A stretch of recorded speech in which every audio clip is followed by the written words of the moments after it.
Hey, what's up, guys? How's it going? Today's what? Thursday? Or is it Wednesday? Oh, it's Wednesday, baby. All right. Wednesday card shop. Wednesday live card shop. Let's say hot pack split. The pack split's moving fast. Nice Chansey giveaway. All right. Pretty plain title there. Nothing really crazy.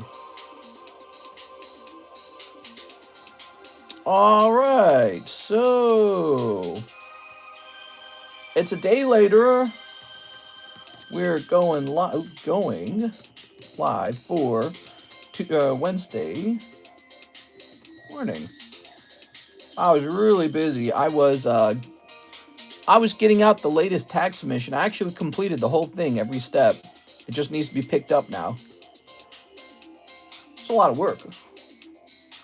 There we go. All right. You're invited to apply for Venmo credit card. Oh, I can't wait. Let's see. Stuff. All right, cool. Payout incoming. What? Lily and Galadion. Nice. That's cool. All right, we're hitting refresh over here. What's good, TCC? I can do the splits, mister. Hey, everyone. Morning. Hey, how's it going, everybody? Let's get the website pinned. It'd be really cool if someone else could pin the website, but apparently it's got to be me. So there's the website pinned. All right, my computer underwent an update. That took a little while. I think I can close some stuff here. That stays open. This stays open. All right, all these things stay open. These are all fine. Let's turn the iPad on now. Woo, I'm already tired, man. I'm already tired from doing that submission. It's so much work, dude. And then I had all my other regular work. I like to do the submissions on the weekend, but it's also cool to get it done on the weekdays. Especially because it means I can have more fun on the weekend. PSA announces grading delays, price hikes for lower value card submissions. Oh my God. Come on, PSA. What are you talking about? Mister, have you ever made TCC merch? Sort of. So my TCC merch, what I consider our merch, it's the best thing possible. It's not a hoodie. It's not a hat. It's not sandals. Although that'd be funny if we had Cardconomist sandals. Our TCC merch are our specially graded Cardconomist cards and hand-drawn cards. So I think that that's really, really appropriate for a card investment, card collecting channel. We are. All right, first of all, let me clean this table up. Okay. I worked a little bit on the junk packs, too. We got more junk packs made. And I worked on the binder break. The binder break is going to receive a really large bump today. So we're not going to wait a long time on that. It's going to happen right away. All right, I was cleaning this shelf up, too. So I was getting a really good concept of all this stuff on the shelf here. We got to get through this stuff. Move all this out of the way. So here are some of the fresh sets that we have on our menu. Nihil Zero. We've opened over a case of Nihil Zero. We haven't pulled the top card, by the way. Here's Naruto. This has been really popular. So that's popular. Ascended Heroes. Pricey. I think I just got some in the mail. I haven't opened the mail yet. But there was a Ascended Heroes shaped box. So the restock on this might finally be in. Here is the Royal Blood. Okay. Restocks are very important when you're down to just a couple packs. And here's Nikkei. Because you don't know if there's a problem going on. You don't know if there's like an issue where the people who were supposed to supply you didn't actually have the stock and the product's more rare than it appears. So, you know, you got to kind of wait and find out what the market's like. Day by day, even. Anyman says, lame. TCC slides. Slides? You mean sandals? You want some Cardconomist sandals? I think that'd be really funny. Cardconomist sandals. We are. I need to take a picture of my sandals and make a video out of it someday. All right. Oh, let's get this out of here. So these are some empty boosties. Put this back over here. And we got to put these empty boosties somewhere, huh? Let's just put them in a baggie for now. All right. So who's going to get that prismatic SIR that's waiting to be pulled? You know, we don't even know if it's just going to be plucked out. You know, the SIR, they really are pretty rare and unusual. And one of the things about the product you're opening, those are the Tyranitar Lucario boxes, and we don't know what the pull rate on the SIRs are. I didn't source all of them from one person either, so they're all kind of a little bit from here, a little bit from there. You know, like the next 2 boxes could have 2 SIRs in it, 1 each, or the next 10 boxes could have no SIRs. It's very random. And that's just kind of how it works with that kind of product. It's not like a booster bundle case necessarily where, you know, you have a higher chance out of it. How many packs are in a booster bundle case? Isn't it like, it's 6 times 25, isn't it? So it's like 125 or something like that. No, it's like 150 packs, isn't that? I don't know. I'm bad at math. But you see what I'm saying, where it's like the odds are higher that there might be an SIR consistently per case versus this product where you might have a large cold chunk and then a super dense, super hot chunk of like 2 SIRs in a row right away, you know what I'm saying? So it's an interesting product. Risky business. I'm not convinced there is an SIR. So who's going to get that prismatic SIR? Unique and special. Thank you, Mr. Oh, yeah, Mr. Thinking of unique and special. Somebody was asking if they could do a commission on a Quip drawing. Oh, yeah, it was Mr. John Lucas. He's saying that he would like Quip to draw a Gengar, and I told him that we could probably do that. So I'm probably going to hook him up with that if he's interested. And so I'll crack the whip over Quip's head and say, go draw us a Gengar. Hopefully a nice one. All right, a little bit of pressure on her. She's doing a lot of work lately. You should see her job. We had TCC rings.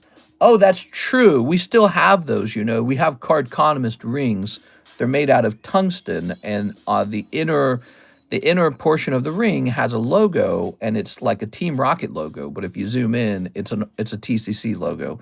That was the old logo for this channel years ago. That's how we started. And then quickly thereafter, we swapped back to the full swirl. Most of all because I didn't want to just be like Team Rocket or something like that kind of channel. I wanted to be my own thing. Look at these beautiful slabs. We're still doing slab rotates. You guys are going to see a lot more tag grading now that PSA grading has gone up.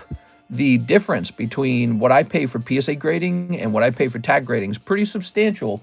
And so as a result of that, I want to do more tag grading. And I never really had a problem with them anyways.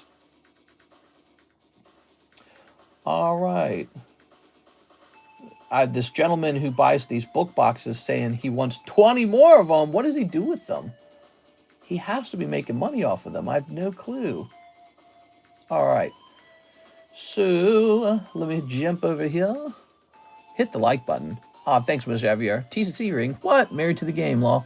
Yeah, he's not wrong. We actually do have Cardconomist rings. They're very simple. They're just a black ring. Again, with the logo on the inside. It's the Team Rocket logo on the inside.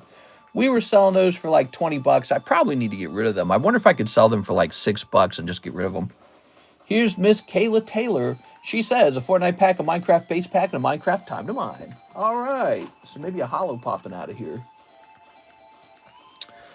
I have the TCC ring. I'd like Quip to draw a Sirfetch'd in all his glory. So if you want that, I can have her do that, but you probably ought to pay for it ahead of time so that she feels committed to it. So it's possible to buy her time and get her to do all that work. And then I'll do the encapsulation on it so it's nice afterwards. I think the encapsulation's where all the goodness is at. Actually, I don't know if you guys were listening, so I'll keep saying this. I'm looking to potentially find more artists who'd like to see their drawings encapsulated too, and they would work for me in a way. Not work for me, but I'd be like their customer. You'd sell me your drawings, and I would be allowed to then flip them on the table. All right, here goes. I'm in. They should have a swirl. We need fancy rings for the mod team like they do for graduates. Oh, that's a clever idea. Fancy mod team, mod rings. Here we are. What if we made a black and red swirl ring? That'd be cool. Actually, now that we have a website, we could list stuff like that up on the website. So that would be neat. All right, there we go. When it comes to fashion, I'm not a fashionista. I don't really like. I'm wearing a black shirt and black shorts, and it's like one of like 12 shirts I own and 12 shorts that I don't own much. And I have my plastic sandals. I have plastic sandals, and I have a pair of tennis shoes that I walk in. And you know how old they are? They're from when I used to work for Coca-Cola. I still own them from that time period. That was like over 10 years ago. That was like 13 years ago. So I have the same pair of tennis shoes from 13 years ago. That's my style. I don't buy anything. I buy tons of Pokemon cards, but I don't buy clothing at all. I buy almost zero clothing. All my clothing is just like $10 shirts from Walmart. So I've spent, in my lifetime, I've spent probably less than $1,000 on clothing ever. And when I buy it, I always feel it's overpriced. I'm like, who's buying this stuff? Does Beckett take a while to say order received? This is my first month using them. Yes, sir. Beckett takes forever. Beckett takes forever. They take a very long time. Congratulations. Welcome to the world of pain. Hey, look at this glow-in-the-dark creeper. Nice, dude. That's probably one of the most popular ones. That's cool. You also pulled Steve in the same packet. That's a really good one. Look at that, guys. That's pretty cool. Maybe 3 to 4 months tops. Beckett takes forever, dude. They all take forever, though. I mean, they're all pretty slow. I wonder how fast CGC is these days. I wonder if they've sped up. I know SGC is usually pretty fast, actually. SGC, but that's probably because nobody uses them. Who uses SGC? They're definitely in 4th or 5th place. They're nice and fast, and they have quality grading, but nobody wants them. They just, I don't know. Like, I don't even get excited to grade with them because I know that they're perceived as the lower, tiered grader. And I think it comes down to, like, they've graded baseball cards that sell for millions of dollars, by the way. I talk about that. SGC has graded baseball and sports cards that have sold for millions of dollars. But Pokemon card collectors just don't want it. And I don't know why. I don't get it. Maybe it's because their slab is bigger than all the other slabs. I'm not sure what does it exactly. Here it is, Miss Kayla. Thank you so much. Well, you got a lot of stuff. I run through shoes within a year or two, like they need to be replaced because they get holes and stuff. Oh, these guys are worn out. They've got holes. I just don't buy new ones. It's as simple as that. I just don't buy it. We are. All right. Oh, I have a second pair of tennis shoes, but it's an indoor pair only. I don't wear them outside. So when I walk on the treadmill or like use the exercise bike, I'll put my indoor shoes on. I bought those like 2 years ago now. Here we are. Check this out. And then I have a plastic pair of sandals from Walmart. Probably cost me like $8. That's what I wear. That's my official shoes. So here's what we added yesterday. Okay. Now, we are officially started on round 5 of the binder break. Binder break. Look at this. Here's a promo Dragon Ball Z card. Toad's Cruel. It's in a deck sleeve. So this belonged to somebody a long time ago and they abandoned it. Comfy. Slacking. This is really nice. This Magmar was from a pack split or a box break or something like that. He's in pretty good shape. I think he would grade 9 probably. Here is a Sonic 2. Nice. I consider that a hit. Here's Disney 100 Topps Chrome. These booster packs would cost like $100. They might cost a lot more than $100 now. So these are pretty nice. Again, these were abandoned. You've probably never seen this before. This is Pokemon Taruka. It's kind of like Pokemon Old Maid. I don't understand it. There's a Volbeetle. Here's some yellow border commons. I think it's from the Sword and Shield era. Just a bit of filler. Okay, but they're yellow border. They're nice. This is also a kind of like a common card, but it's really nice. It's this Umbreon. This one might easily grade 10, in fact. Same here. I'm pretty sure this is just a straight up 10 when you look at it. Look at it. It's like perfect. So here's a nice Darkness Energy. Here's a Patrick Star first edition old SpongeBob card printed by Upper Deck. So that's Upper Deck's Patrick. Classic Collection Doduo. Here's a full art Wigglytuff.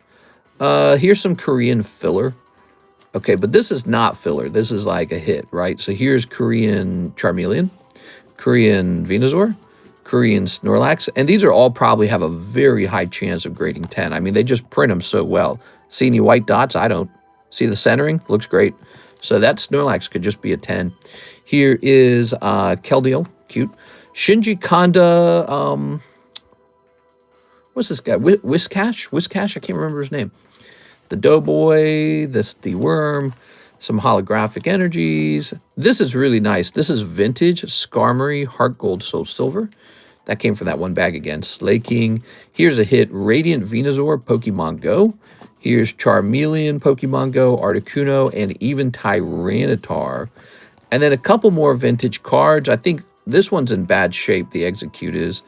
And then here's an Aeron Holland Phantoms Hollow. And he's not going to grade 10, but he's still really cool. Like, we used to make the vintage packs out of these. And then here's a nice little AR Houndoom. So there it is. That is the current binder break, and I think it's ready to go, basically. I mean, that's pretty good. I didn't, like, wait a long time to fill it up. I just filled it up just with a ton of good cards. So it's already full. We could keep adding to it, but it's already there. So I think there has been, and you still get all of these too, right? So this is Leaf Green, Kirby. This is Leaf Green, Kirby, Leaf Green, XY, XY. So you get a nice little packet of these poker cards as well. That's a pretty good value by itself. We used to sell those poker cards as a random pull for $10 per card. And that was like 7 or 6 cards or something. So there you have it. That's the current binder break, and we will just keep adding to it, but it's already ready to go. We went ahead and made it valuable. All right, I thought you might like that. Sent in another order. Wish me luck. The FBI bought the wrong guy last night, mister. It was crazy. There is a new Bitcoin tip. The person has TMZ reported.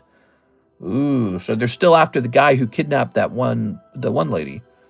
All right, so let's take a quick look at the queue and see if there's anything going on. Mr. Shahir is here. Pre-grade on Gold Pikachu and Master Ball Leafeon. Let's start there. So you had a lot of stuff, and I remember we couldn't all fit it into your box, so we started putting you into the overflow. So here's a Shahir overflow bag, and here is a Shahir overflow bag. And you have another one over there, but it appears to be all hollows. Oops, all berries. You're looking for 2 cards, Master Ball Leafeon and Gold Pikachu. Oh, yeah, I was tossing you all these bonus cards because I felt like you needed some hits. Okay, there's Leafeon. That was pretty easy. Golden Pikachu. He's not in bag number 1. Dreamy binder break. Yeah, it's pretty fat already. I went ahead and just added a lot of nice cards to it right away. See, we've been doing it differently where it's like we take time and add a little bit here, a little bit there. I just went straight to adding some decent stuff into it. There we go. I want you to look at it and be like, that might be worth taking a $40 shot at. There we go. There we go. So, ooh. Let's take a look. Very nice card. The front's nice and clean. That's pretty typical with these textured cards. But let's check the back. That's where the problems can occur. Oh, wow. So clean. Oh, wow. It's really, really clean. Wow, that is so nice. I'm giving that 10 plus. That is a very, very, very clean Leafeon. Let's take a look at the centering here. Look at that centering. Beautiful. Flip it around like this. That looks great.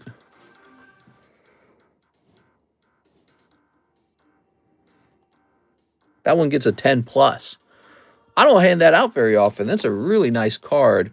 You could test it out at BGS, and then if it fails to do what you want over there, regrade it with PSA. But if I ran into a card like that, what I like to do is I like to mark it B for BGS, and we test it out over there first. Now, that doesn't mean it's going to be black label. I still send out submissions to BGS and get a bunch of 9.5s, so they might find some flaw. But when a card looks that nice, I consider BGS. All right, now we're going to look at the Pikachu.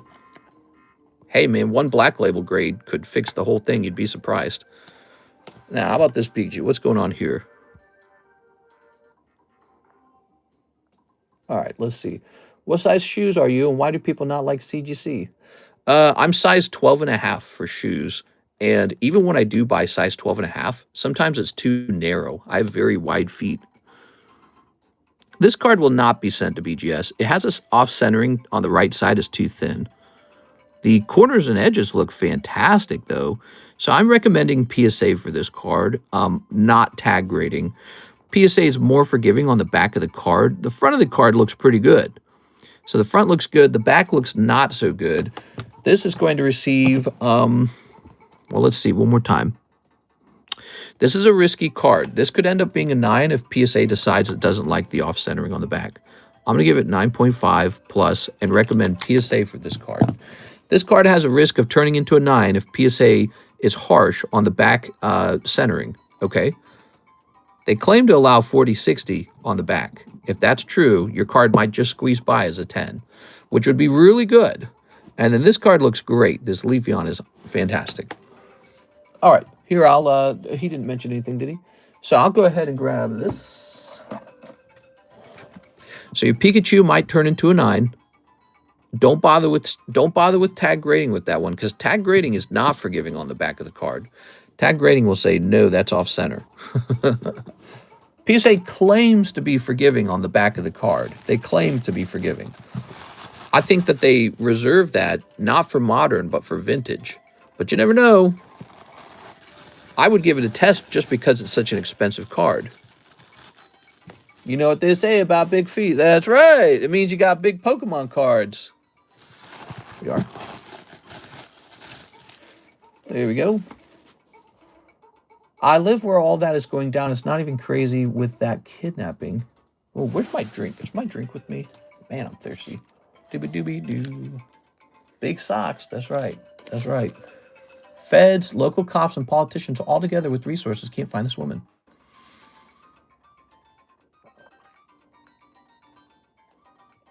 I mean, that's just how it is. That's just how it is, you know? You really can be kidnapped and no one can find you. It's kind of, as a society, we just kind of rely on everyone being nice. Isn't that wild when you think about it, when you let it sink in?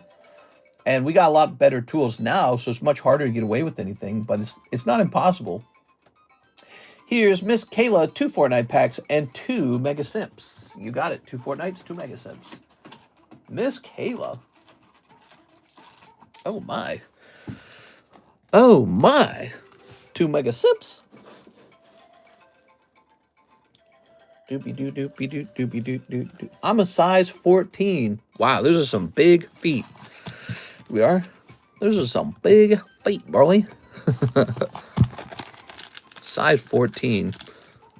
There we go. Wow, those are some big feet, Daddy. Let's see what we got. Doobie-doobie-doo. You add that to your Tinder profile. Size 14 shoe. Oh.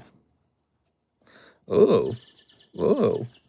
I'm going to send Mr. some Jordans. Got to get Mr. some drip. Here we are. And I was in a lot of trouble as a kid because I would never wear shoes. I hated them. I was one of those kids where I was barefoot 1,000% of the time. You had to strap me down to get shoes on my feet.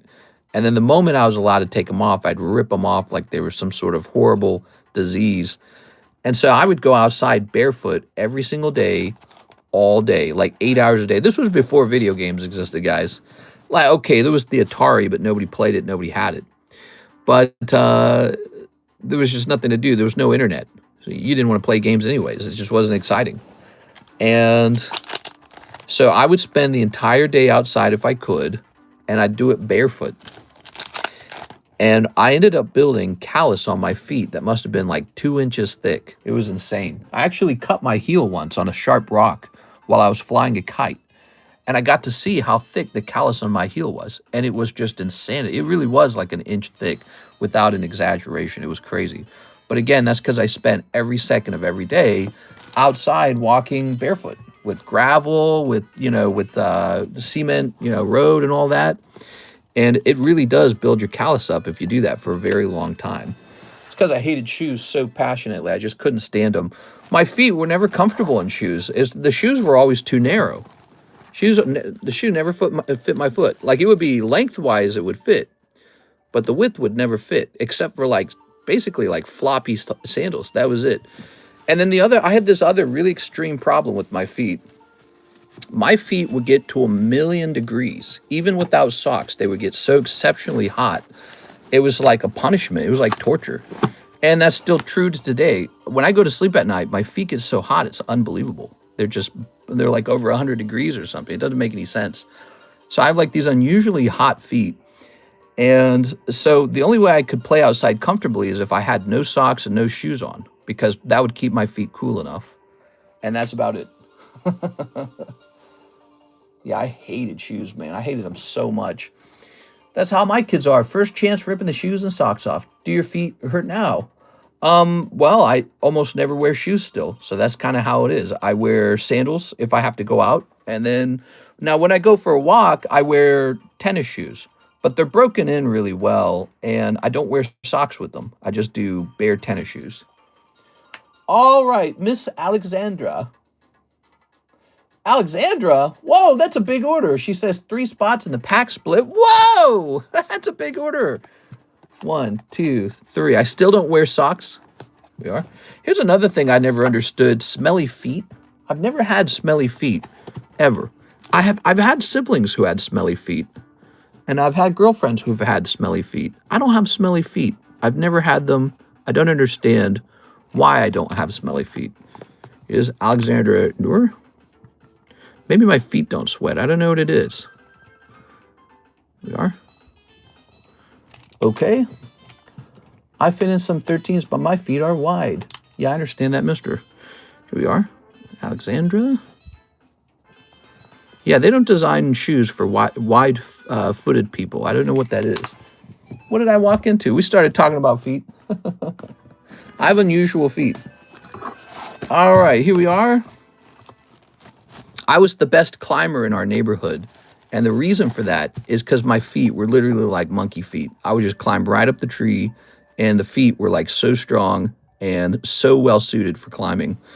And I would hide in the trees all the time. I loved it.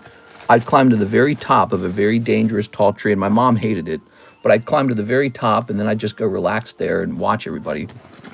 Here we are. All right, and 1 spot in the binder break. Yes, all right, binder break time.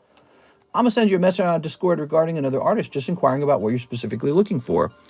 So I'm looking for somebody who can draw nice Pokemon cards or whatever they like to draw. Maybe it's Star Wars, maybe it's One Piece, it doesn't matter.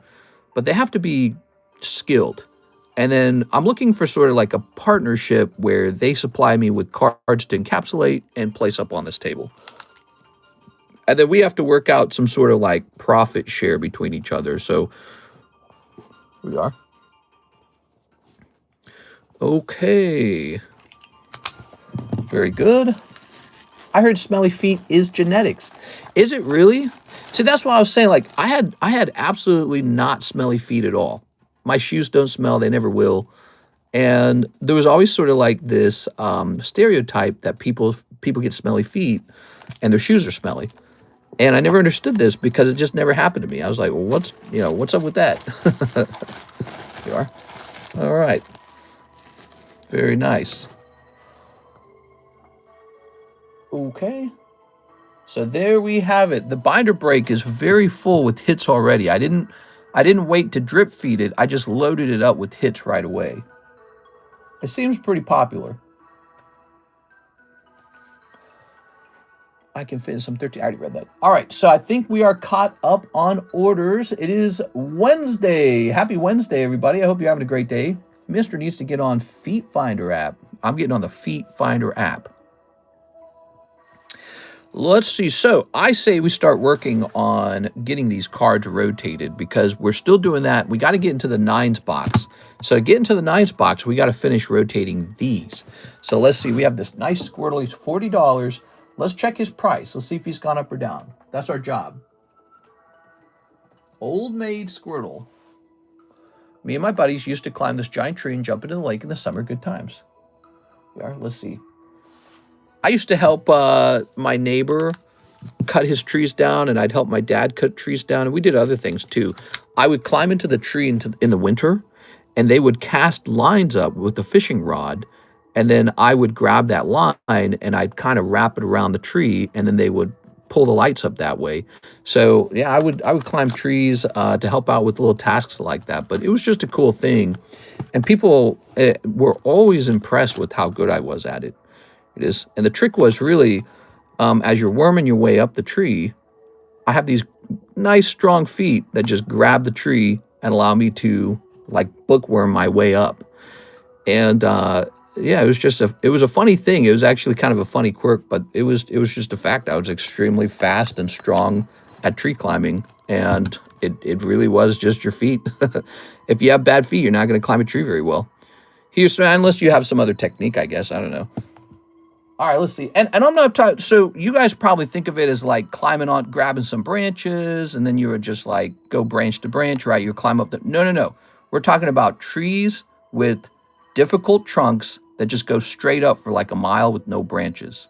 And I would just shimmy up those things. So it was impossible for anyone else to climb them. They would have no branches for you to grab. Very dangerous if you fell. You would just get badly injured. And I would just shimmy up them. And it could be a wide trunk, didn't matter. And I could just climb up those. So it was a fun little quirk of being me.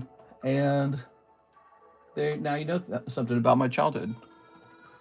All right, classic Japanese Snorlax. I sent you a Discord message. That's honestly pretty cool. Put your feet in wet shoes for 2 days. Your feet will stink. Yeah, so for Coca-Cola, I had to walk often for 12 to 16 hours a day, and I would use 2 pairs of socks because of the amount of pressure you'd put on your feet. Wear and tear started to hurt real bad. And my feet would get sweaty. It just didn't matter. I didn't have smelly feet. There was no smell. And so I'm not exaggerating. I don't have a reason to exaggerate to you. It's such a bizarre thing. But I thought it was an interesting, okay, so that guy's up to date. I thought it was an interesting thing because you have problems with stinky feet for some people, and it just wasn't a problem for me, but it was a problem for some of my siblings. And so my brain's always looking at DNA and genetics with the curiosity, and it's one of those things. Here's Ryolu. Look at that. You could be born with feet that aren't very stinky. Here's Tyranitar. Oh, Tyranitar came back to the table. That's cool. That's cool. Mister was a monkey in his past life. I might have been a monkey. We are. I'm not a monkey anymore, I can tell you that. I weigh too much to climb trees. Just wouldn't work. Look at this. Ooh. Can't imagine. I could still climb a tree if the branches are reachable, but I couldn't do like what I was doing when I was younger, where I could just grab any trunk and shimmy my way up there. Okay, so this is the latest gym break. Check that out, guys. Lovely Tyranitar. Doesn't that look nice? That's an art rare, and it's a $25 buy-in with the 1 in 2 odds. That's nice. I like that. Let's see. What's going on over here? I'm going to hit refresh over here. All right. So no orders in the queue right now. That means I'm going to go ahead and start taking pictures of these. So you got the Sandy Cheeks. I really feel like this ought to just go off to eBay. No one has shown any interest in the Magic the Gathering SpongeBob cards, but I've sold one on eBay, and I probably should just sell it there. So I'm going to place this back here. That's not going to be for sale. And I'm going to take this one down too. Let's just get these listed up on eBay. All right, those need to go to eBay. It's interesting. I've learned a lot from eBay. I've started selling more slabs on eBay. I used to exclusively sell them here on the table, but I've learned a lot from eBay. There have been slabs where I'm like really unconfident with them, where I'm like, nobody wants these. They're probably overpriced because the table doesn't respond to a card. And then I list it up on eBay and it just sells for an outrageously high price. And it's like, oh, it's not that nobody wanted the card. There's just not enough people are aware it's for sale. That's all it is. All right, let's see. We got this Umbreon. So in other words, you guys have particular tastes for certain Pokemon or certain card sets or certain brands. You might not be interested in SpongeBob as much, but the internet is. And that happened over and over and over again. So I'm actually making more money selling some of my odd slabs on eBay. Well, over here, if you want to sell Charizard, he'll sell full price. People will say, yeah, I'll pay full price for Charizard. But if you want to sell something like Gloom, you're not going to get a very good price on this table. Well, unless you get lucky and time goes by and the right person sees it. But it's just very interesting to me how you can demand these unusual prices on eBay, and sometimes that actually works. People sometimes actually pay those. All right, so this has gone up in price. This is now $36. How did you hold on? To the tree? So basically, you had to have like, if you have wide feet, if you have wide, large feet, you can just put all the pressure like downwards on your feet, and then you will push up with your legs and grab onto the tree again with your arms as best as you can. So you had to have a pretty good grip strength with your wrists too, your hands and your wrists. And then you hug the tree really hard with your arms and your hands, and then pull your legs up again like a frog almost. So it is kind of like a bookworm. And so I could just climb any tree. It wasn't like easy to climb trees where you could reach a branch, but like these tall trees with no branches for a long time, I could just shimmy up them. And so I would, people would tease me a little bit about that, but they were always impressed with it. They're like, damn, look at that. Ooh. I would climb these tall pine trees in our backyard, and they had no branches for a really far way down. There was just no branches. There were just branches at the top, and the rest of the trunk was just blank. And even many years later, I would still have dreams of being up in that tree. So because of it was such an unusual feeling as a kid, because I was only like 10 or 12 when I started doing it and realized I could do it. And I would climb as high as possible and look way down, like I'd see on top of the roof. I'd see across the neighborhood. These were tall trees. And my mom hated it because she was like, you're going to die. And she's probably right. I mean, I don't think I'd want my kid doing it if I had a kid. But, I'd see the whole neighborhood. And so all these years later, I still dream about that. I still dream of the things I could see up there. It was an odd feeling. There was a sort of danger to it that felt exhilarating. Probably not unlike what people do when they go jumping out of a plane or climbing maybe the side of a mountain. But I was doing that really young. All right, let's see. So this is going in the all slabs channel. Yeah, I'd climb these super tall trees with no branches at the bottom for you to grab on, so no one else could climb them. There was actually this really strong feeling of escape, actually. It was such a distinct feeling because in my family, there were so many children packed into so many rooms, you never had that feeling where you could be completely free of everyone else. So the trees allowed me to go somewhere no one else could go. We are swinging like Tarzan. That's right. Okay, so this is Suicune, Salamence, Umbreon. Man, that guy looks good. I feel like he deserves to go into the Pokey Shuffles. Don't you guys think? That's a Pokey Shuffle right there. I'll leave him up. Mimikyu is an M. Team Rocket Zapdos is a T. All right, so Mimikyu is going to go in the M box. But once you get in the limbs, it's like a spiral staircase. Yeah, that's true. Exactly. So once you're in the limbs of the tree, it's pretty easy to climb a tree at that point. So anyone could really climb those kinds of trees. We had trees like that. We had apple trees. We had cherry trees. Anyone could climb those. But it was the unusually tall, dangerous trees. That was what was impressive to climb. Here's Michael Pettiford. He says 2 Japanese PRB2 and 2 EB3s and shipping. Whoa. All right. By the way, shipping days have changed. We're no longer doing Wednesday. It's only going to be Monday, Friday from now on. So Monday, Friday are our shipping days. It's just 2 days a week now. And I can ship stuff on Wednesday if I deem it necessary. So I can do it personally. 2 EB3s. Here they are. Mister, I sent in a cell. An order, you mean? You mean an order? All right, look at that. Ooh. Okay. Let's go ahead and snip. So now we have one person in the binder break and one person in the jumbo pack break. I kind of see them as being in competition with each other. What do we have here?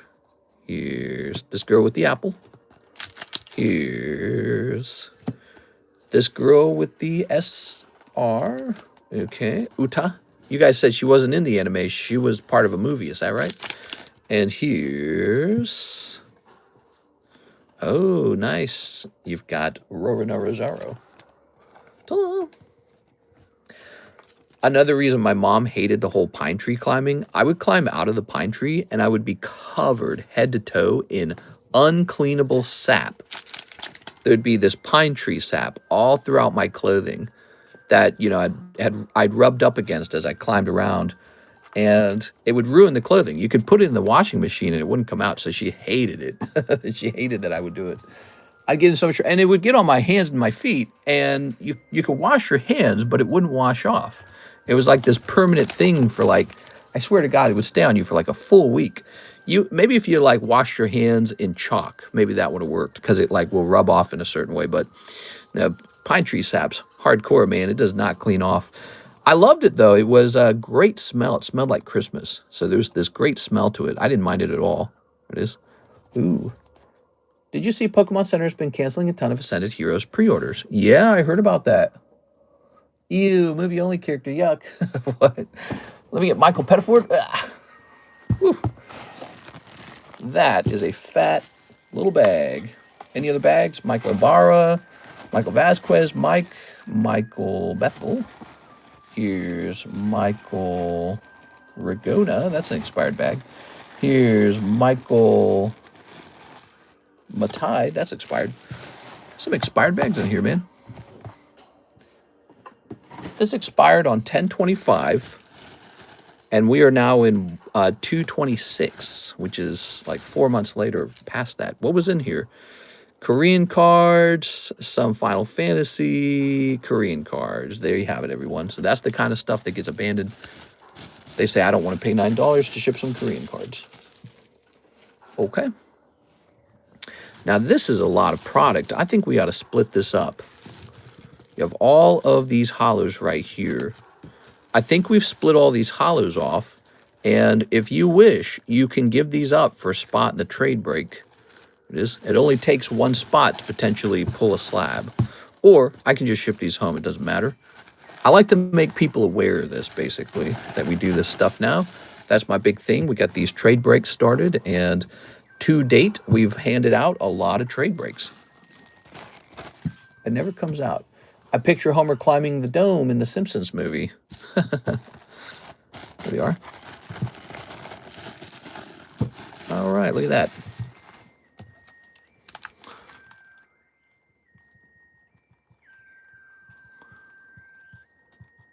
I made a big stew last night, huge one, even though we weren't even that hungry for it.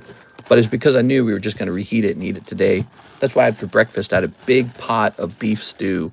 I get a big pot roast, a big beef pot roast, and we do all the classic onion and carrots and celery and potatoes, and then we cook that in a pressure cooker, and it's just really good. We do like a beef stock and then a bunch of seasonings, like healthy herbal seasonings like fresh thyme, rosemary, garlic, and I think one's called marjoram, one's called allspice, and then lots of pepper. You gotta have lots of pepper. It's so good. It makes the whole house smell amazing. Here we are. Okay, let's get you a little box.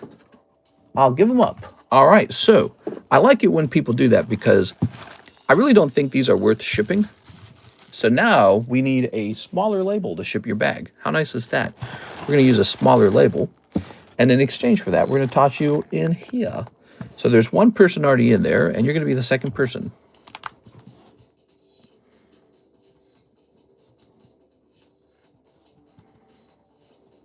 Okay. There it is. That's at 2 out of 5. And now we create a label just for this guy.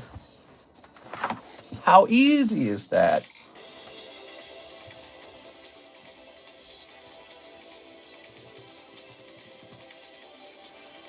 Now I've got an address for you. Is it the same address as usual? I'm going to lower this. I'm going to say this is going to be a little bit lighter. Mr. should have played baseball. Natural pine tar. Natural pine tar. I did play a little bit of baseball. I didn't like it. What was my favorite sport? Well, I played, did you guys play that sport, Ultimate? It's Ultimate Frisbee. That was my favorite. By the time I reach high school age, we start going to the St. Louis Homeschoolers Association. And there's like 500 families.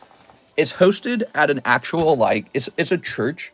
And the church has an indoor basketball court. It has a soccer field. And it has, crazy enough, has like this building with all these office units inside of it, and those are turned into classrooms for us. And so what happens is all the homeschoolers meet up there just once a week, though, not the whole, like public schoolers go every day, but the homeschoolers were meeting there once a week. And so we would be taught by high school teachers who were homeschooled and they're homeschooling their children.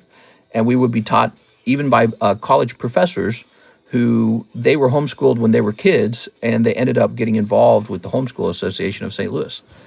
And so, for example, the guy who was teaching me Latin, I took Latin 1 and 2 when I was a kid.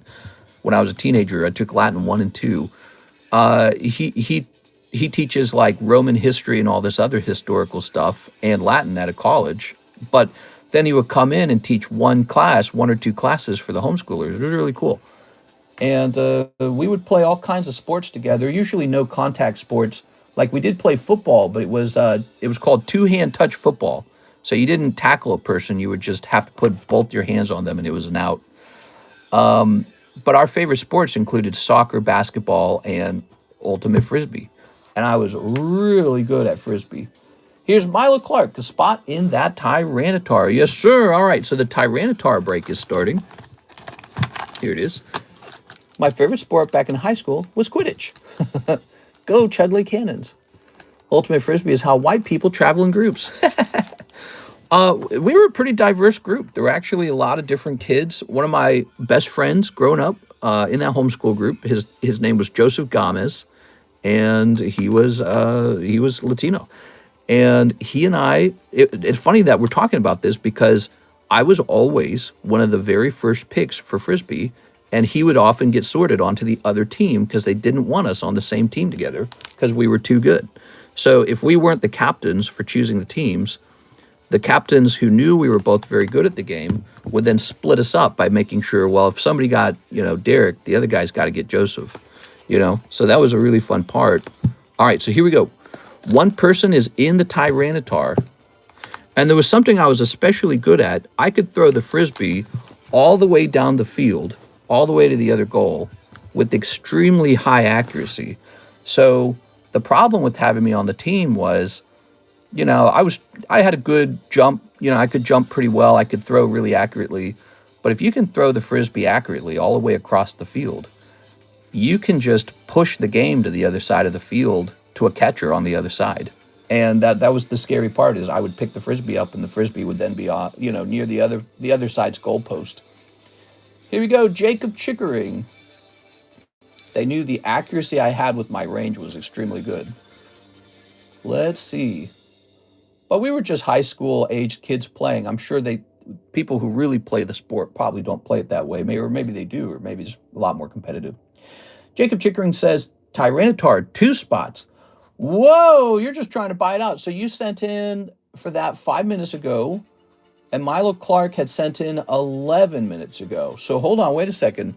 So my question for you, Jacob, is do you want to do this, or would you like me to just set you down for $50? Let me know. Jacob Chickering, he jumped in it before you did.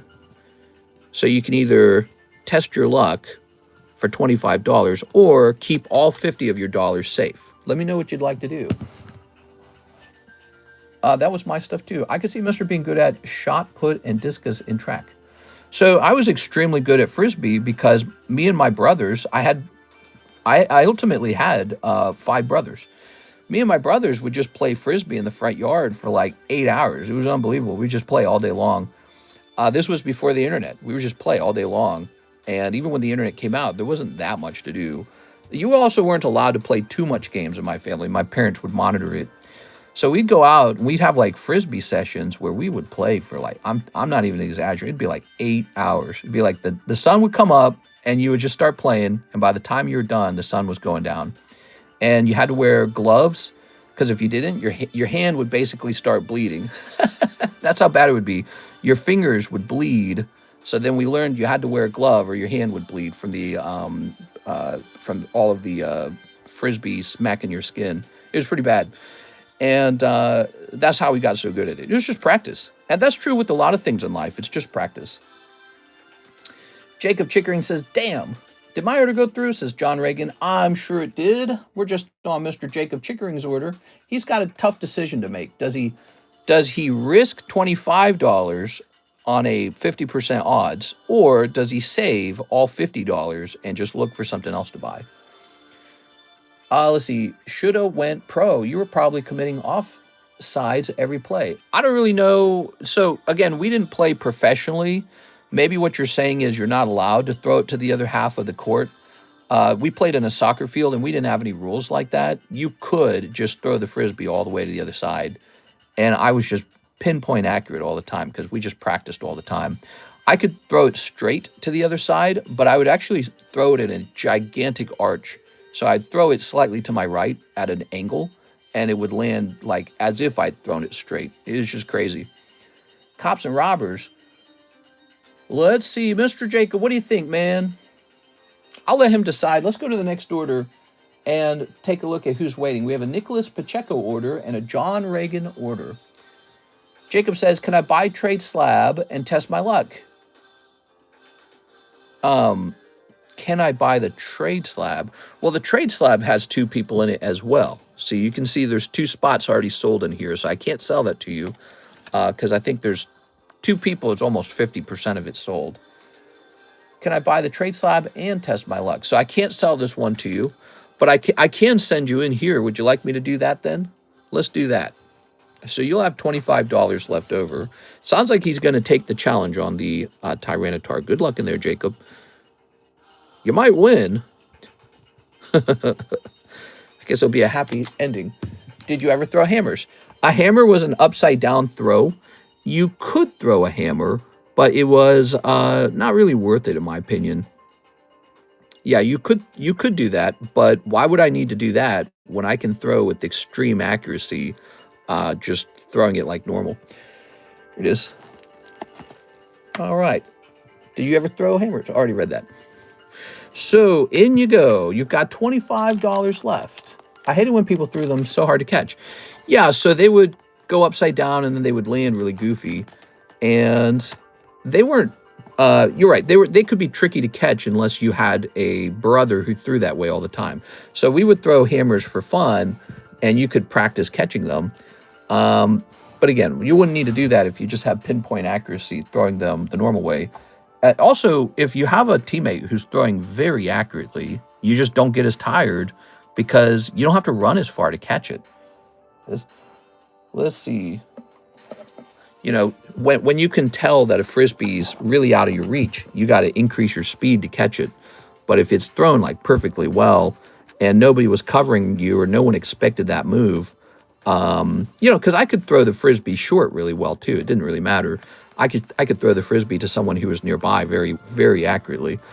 But if some guy breaks away from the group and speeds off to the other half of the field, I'd hit him too. So it was just really scary. People didn't really know how to cover each other very well. But Joseph Gomez was really good at that too. He was also really accurate. All right, let's see. Put me in there. You got it, man. You got $25 left over, Mr. Jacob. Here goes. Now, wait a second. So this is the first pull, but I realized these names need to be swapped. Milo Clark goes on the left because he was the first person in the break. Jacob Chickering goes on the right because he was the second person in the break. Those are strict rules. So Milo Clark, this is your Fui Coco. And Jacob Chickering, you've got a switch card, which I don't even think you'll need. Let's see what happens. Energy card, wow. Okay, so you won't even use the switch card because Fui Coco is defeated by Zamazenta. That round's done. The next round. So you're up by 1, Jacob. You might actually pull this. Here's Skeledirge. Oh, man. And Skwovet. All right, round 2 will be Milo. All right, so it's a tied game now. Let's see who gets it on the 3rd round. Okay, Articuno. Articuno's not the best, but it can still beat some of the Pokemon. Oh my God, that's computer search. There it is. Mewtwo pops out. Wow, you got really lucky there, man. All right, Jacob Chickering, you are going to end up pulling the Tyranitar anyways. Congratulations. Yeah, the whole left-right thing at the start of the match, that's a required thing. We made those rules The person who buys in first always goes on the left. So Milo, you'll miss this time, and Jacob Chickering, who is probably sweating a little bit, will end up taking the Tyranitar. Do you still have junk packs? Yes, sir. I just made a couple new ones. Junk packs. What do they contain? They contain junk. There it is. Were you able to forehand and backhand? Yeah, so the forehand was like the Frisbee would rest like this, and you would flick your hand like that. And then, or the back, or I guess maybe that's called the backhand. I don't remember. Actually, I don't remember the term for that. It was like a booger flick, right? I could throw one of those extremely hard. So that was that wrist flick. And then maybe the forehand is when you're doing this move, right? So that's the standard throw that everybody knows. But I was extremely good at the flick. We all were. All my brothers were. Because, again, we practiced it all day. We could throw it. We could throw the Frisbee so that it drops down on top of you, nice and gentle. And this was important if you were covered really well. So if you're trying to throw to a catcher and he's covered really well, and you know he has the advantage with jumping, you would throw like a shot that would fall down on top of him because he was just going to jump and catch it and the other guy would fail. So it's kind of like being a little, it's like being a little Frisbee quarterback. You had to analyze the game when you picked it up. Let's see.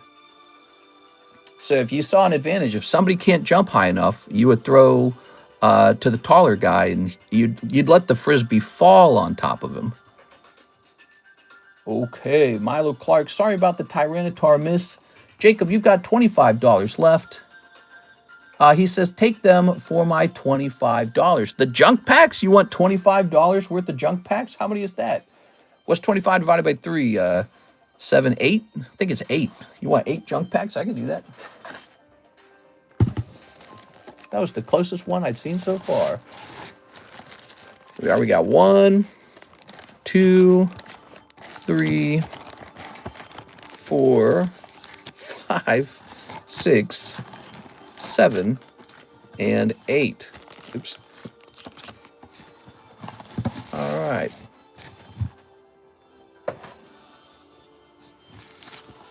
Very nice. Ooh. That's a lot of cards, Mr. Jacob. You got a lot of cards now. I suppose we'll show them off. Here goes. Give them to Milo. You want all of these going to Milo? All right, Milo, you got a bunch of cards now. So here's what's in them. 1, 2, 3, 4, 5, 6, 7, 8, 9, 10, 11, 12, 13. So pack number 1, 13 cards. Pack number 2. The flick is forehand. Ah, okay.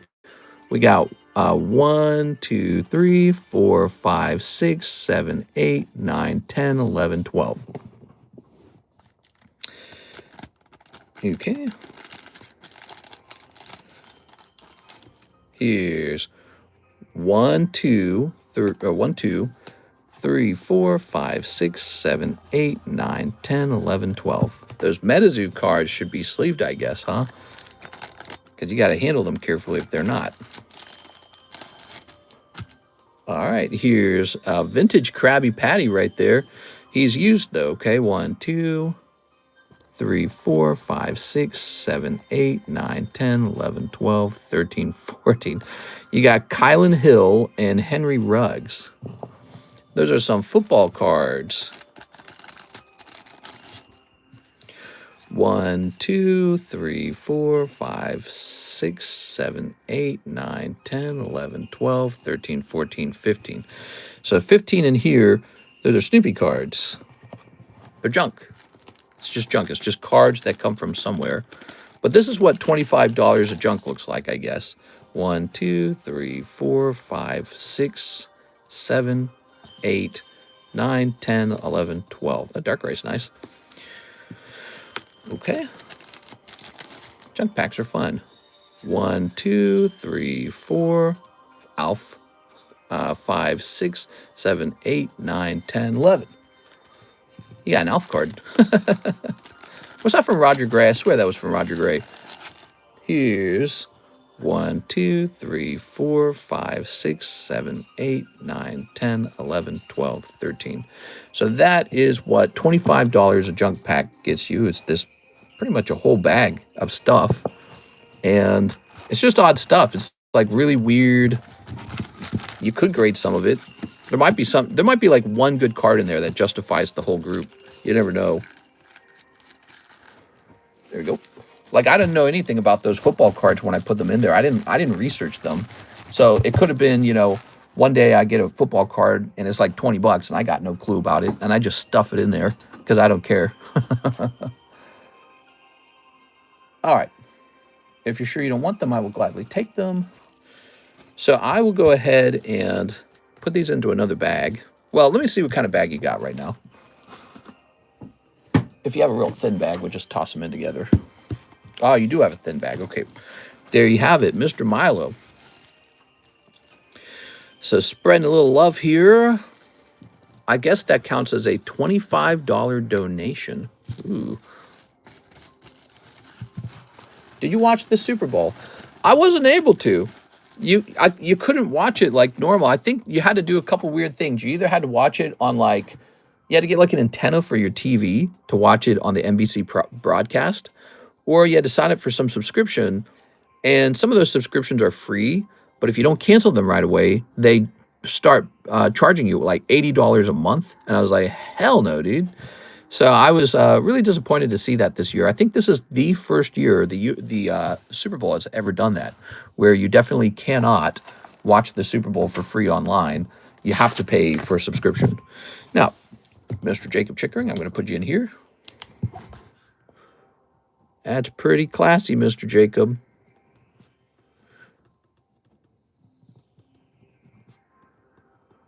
All of a sudden, a bunch of donations. Okay. The Super Bowl. I heard it was a really boring game between the Patriots and the Seahawks from Seattle. And the funny thing is, I usually do watch a bit of the Super Bowl every time it comes out. I usually do. I've watched it. I've been to like Super Bowl parties with ex-girlfriends, and because some of them had like families where they were really into it. My family, when I was a kid, we would all watch the Super Bowl, but I never really understood what was going on. But you know, and then as I got older, you'd watch like the best moments and stuff like that. But the thing you always did watch was the halftime show and the commercials. You always watch that because it's a cool thing. It's not just football. So that's done. Let's jump over here to Mr. Nicholas Pacheco. He says 2025 Topps Naruto and Japanese Pokemon White Flare ×2. All right, the White Flares. We got 2 of these. I watched it free online on Stream East.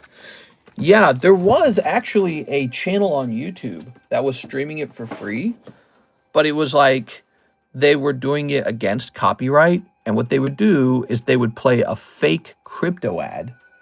And I hated it, dude. I actually ended up reporting it because I was like, this is nuts, dude. It was a scam ad. Because what it said is, it was basically Donald Trump and it was AI. So they'd used AI to make it sound like it was really Donald Trump telling you, hey, you know, this is the American Wealth Foundation. Send your money here and we'll double it. That's what he was saying. And I'm like 99.9% sure if you had sent your money there, they'd have kept it. They were not doubling it, in fact. So I was really shocked at because it wasn't the only channel doing it. There were a couple channels doing that. I think what they were doing, too, is they weren't truly playing the live. I think they were recording the live and then re-uploading that as a live stream so that they could play a scam crypto ad. And so there were a couple places doing that. And it was pretty, it was like alarming because it was so realistic that you wondered how many grandmas and grandpas might have been tricked into that stuff, or how many people maybe with mental health problems, mental deficiencies, who aren't like super clever necessarily, right? Like, but they have some money. How many people were tricked into that? And where does that money go? Like, who's running that? Is it some group in India or something like that? Like, where does this money go? It's so bad. And so I reported it to YouTube, and I was just so disappointed by it. And I actually, funny enough, the fact that you couldn't watch it live easily, I think probably increased the number of views those guys were getting. Ooh, here we are, 1 in 25. Ooh, the Nine Tails. How cool is that? Wow. Nicholas Pacheco, 12 and 25. These Naruto cards are handing out low numbers over here, guys. I don't know if you've noticed this, but a lot of them are out of 25. These are rare, dude. We might be opening these up at a very cheap price right now because if they're handing out of 25s all day long, I mean, out of 25s are really rare. It's not like out of 299 or out of 170. It's out of 25. And I think we've pulled one out of 5. I'm looking for, here's Kasami Hoshigaki. Kaki. I'm looking for a 1 of 1 to be pulled. I'd love to see a 1 of 1 anything pulled. Streamcast is a very big website that streams all NFL and more. It's legit. Little Super Bowl party with a couple airplane shots and like 5 or so of those crock pots with little smokies. Heck yeah, man. That's a fun time. Here we are. All right. The real OGs have Cardconomist rings. I've still got them. I can sell you a Cardconomist ring. The old price was $25 a coin, $25 a ring. If anyone wants them, I have them in various sizes. All right. There we go. The Nine Tails. Oh my gosh, it's a Pokemon. Good job, Mr. Nicholas. I like the pull. Let's go grab your bag. Kurama. Mine has a stinky print line. No! What? Whoa, this is getting real fat. I think we'll split this into 2 bags now. All right. Way better than just a seat at the game. Maybe. Yeah, it was actually the Super Bowl that taught me how football was played. That was how I learned. There you go. Long time ago. Here we go. It's at a girlfriend's house because her family was having a Super Bowl party, kind of like what you described. Aunts and uncles and grandparents were there. You couldn't get a seat. There were all these spare chairs. And everyone was talking about each move. And that's when I stopped and I learned what all the terms meant. There we go. Because we'd play like homeschooler football, and I never really understood all the rules. Some other boys would be shouting out the rules and the scores. I never really knew what was happening. I had the gist of it, but I didn't really understand all the terms. Like, there's a lot of terms in sports. Like tennis has, like deuces and love and all that other stuff. John Reagan, Japanese Pokemon Glory of Team Rocket, 1 pack times 10. Ooh, all right, Team Rocket. So here's 2 packs. Let me just check these boxes. Ah, yes, there's another box. There's another bag right here. So I do this mistake where I open up multiple boxes. I hate doing that. So I got 1, 2, but we're going to fix that now today. 1, 2, 3, 4, 5, 6, 7, 8, 9, 10. You know how we're going to fix it? By not opening another box. Just because this bag ran out. What is this music? This is Metroid music? What else we got? I'm 23 and I don't know my size. Your ring size, that's pretty normal. A lot of people don't know their ring size. You got to ask them at like Walmart or something. You go to Walmart and have them test your ring size. Oh. Ready? Those Naruto cards do seem to have some quality issues, says Nicholas Pacheco. It is. I mean, that's true for a lot of Topps cards. Like, if we open up Topps Chrome Star Wars right now, almost none of them will grade 10. The fact of the matter is, it's hard to grade square cut cards. There we go. Tossing this away. Here's Infernape. A cold one. Here's... Oh, look at that! Easy mode, man. Easy mode. Golden Mewtwo popping out, guys. That's such a cool card. That is such a cool card. So that's John Reagan's Golden Mewtwo. Can I see the Nami break? Yes, you can. I think it's this one right here. It's at 4 out of 32. Long way to go, but you know the journey of 1,000 miles begins with the first $40 that you're willing to lose. That's cold. And here's, you know, because 31 guys are not going to pull that Nami. Just one guy pulls it. But one guy is going to walk away with the $40 manga Nami. That's a pretty good feeling. Wow, look at this guy. Golden Mewtwo, Houndoom, Man. What the? Damn, bro. See, Mom, bro. What the hell?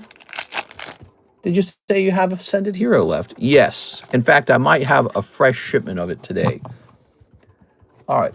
I do have 3 World Series MLB Dodgers rings. Nice. Good, good, good, good, good.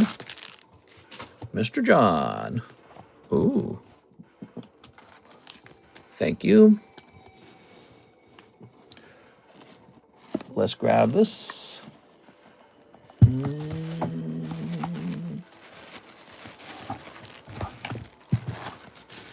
Let's see.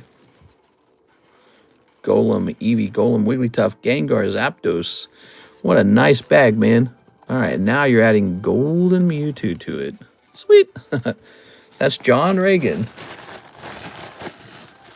He says, no way. Way, dude. It's nice opening cards when you pull hits out, isn't it? There's Zapdos, here's Skarmory, and here's Charjabug. I know you guys love Charjabug. There's one thing I know about you guys. You need more Charjabug. If you could just have double Charjabug, that'd be great. Joshua Ramos is next. He says 2 Poke Shuffles, 3 Nihil Zeros. 1, 2, 3. Okay, here are the Nihil Zeros and 2 Poke Shuffles. Good luck. Karis and I are playing Gears of War 4 now. Gears 4. Did you guys ever play that? It was like a reboot of the franchise, but it's like its own story and everything. 1, 2, ooh. 2 cold ones. Wow. So nice. All right, congratulations on 2 cold ones. Let's see if we get lucky in the Nihil Zeros, maybe. There you go. Gears 4. So far, it does not feel anything like a Gears game. I mean, it just feels like it's its own thing. But it does have the same mechanics as a Gears game. And I guess I'm having fun. Like, there's some downsides to it. I think that the witty banter between the characters is super, like, it doesn't fit the atmosphere at all. It's kind of cringe. And yeah, I guess I can't complain about too much. It just doesn't have the same feeling as Gears of War. There's a certain feeling missing. Gears of War had crafted a very somber, gritty, dark feeling. And then you're with your meaty, beefy bros all day long. Dom, you know, Marcus Phoenix is running around. There's a certain feeling of that. In Gears 4, the game has changed a lot. It has the mechanics and the play style of Gears, and it's very smooth. But it's a different set, it's a different cast, and they're just really not the same. They kind of lack a personality almost. We are Joshua Ramos. So like it's Marcus Phoenix's son now. And I feel like he's just sort of like a corporate talking head almost. He has almost no personality at all, but neither does his friend. And there's like this young lady with them. She's like the third friend, and it's like, I don't know. It just has a very different feeling.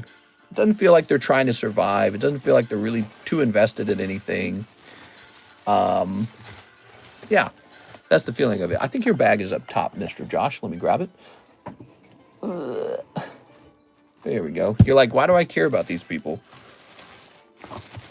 Here's Joshua Ramos. You were kind of invested in the story for Gears, the original trilogy, with Dom Santiago and Cole and Baird and Marcus Phoenix, of course. You know, he has his missing father, his dead father, Dom and his wife. I guess Baird and Coltrane were just sort of like, they're like R2-D2 and C-3PO. They weren't like super important to the plot, but, you know, they were a bit of fun. They were a little distraction or maybe like humor.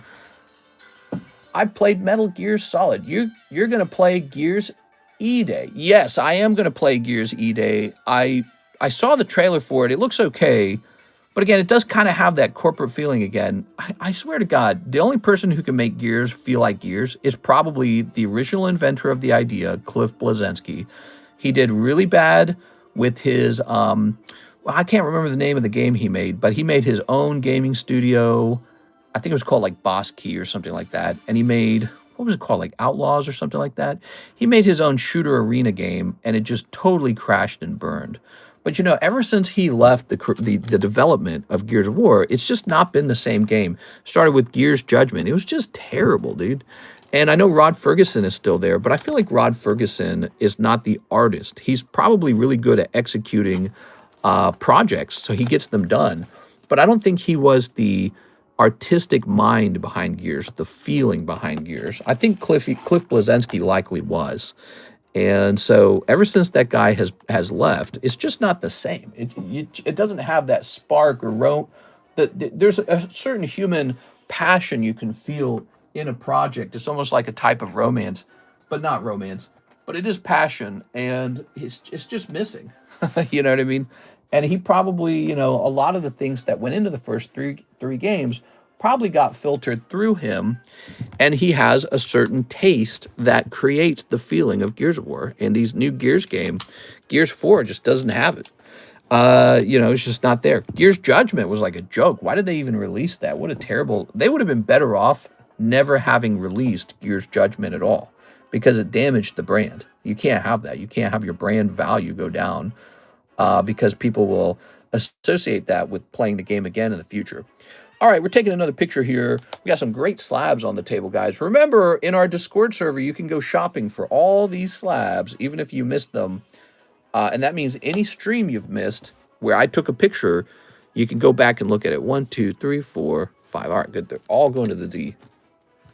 Gears 4 for Xbox. Yes, sir. Gears 4 for Xbox. That's what we're playing right now. I remember when they announced it, and I remember watching the trailer, and I was mildly interested, but not too interested. I think my heart had been broken with Gears of War. Here we are. And, you know, I was playing games like Destiny at the time. You know, Destiny was doing pretty all right. Was it made by the same guy that did the trilogy? Sort of and sort of not. Again, I was mentioning that Cliff Bleszinski, he is the original creator of Gears. He designed it. It was his ideas, kind of like George Lucas invented Star Wars, where Cliff Bleszinski invented Gears. But he has, of course, a whole team, including Rod Ferguson, who's an important video game developer. That's the guy who worked on BioShock. So he's a lot of experience. Rod Ferguson still works on Gears, but Cliff Bleszinski does not. And ever since Cliff left, it's just not the same game. It lacks a sassiness. It lacks a certain feeling.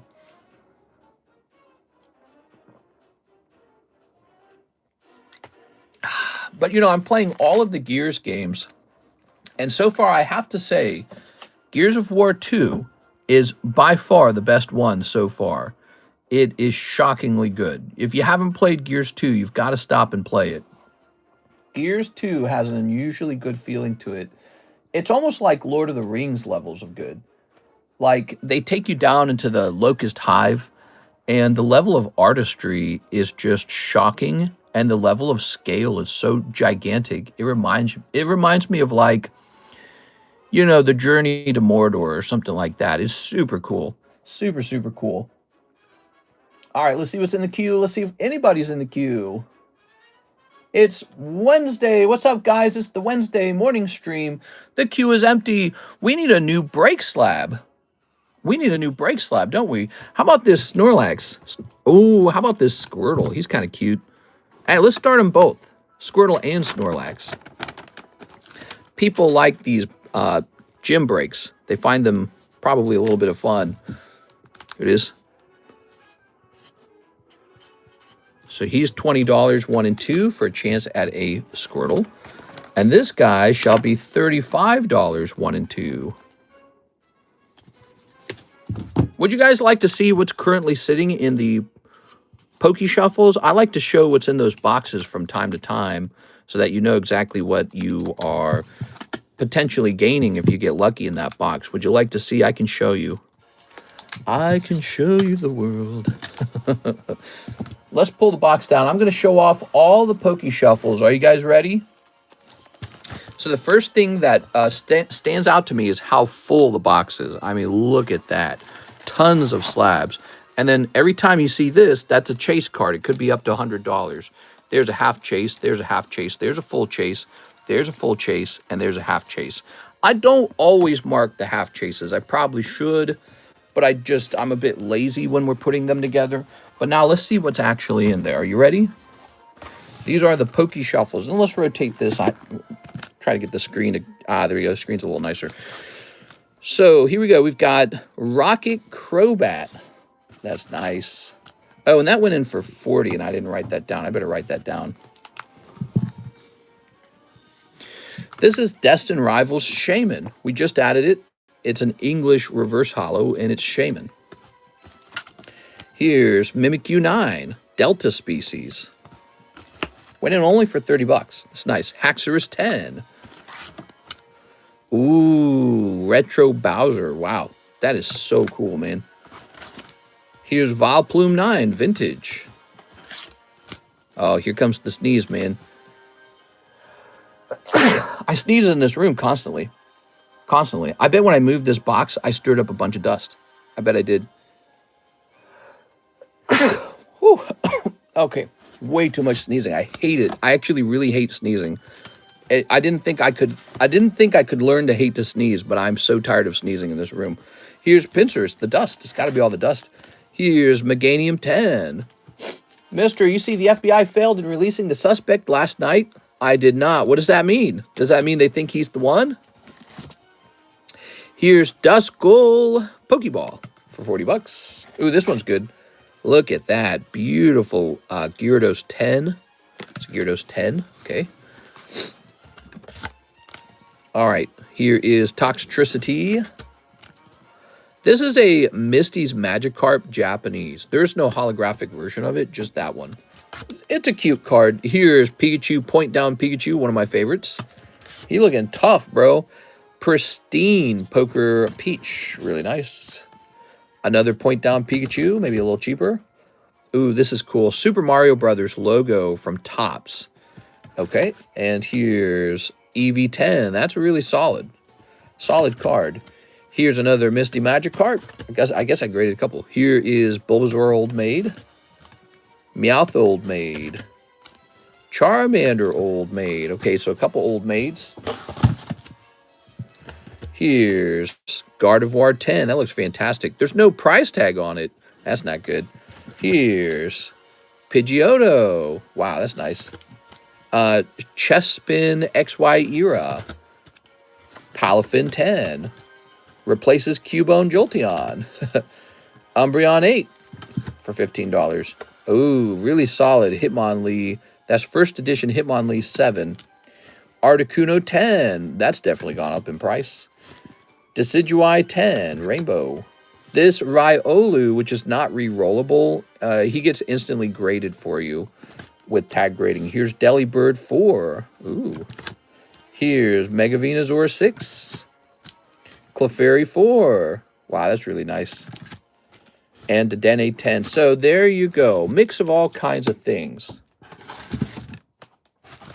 All kinds of things in there. Pretty full box. That's the live Poke Shuffle. Now remember, they're only $5 per shuffle. You could pull any of that for $5 if you just got really lucky. So any of those can be pulled for $5. Hey, what's up, Mr. Adnat? He says, you used to have 200 to 300 viewers, mister. What happened?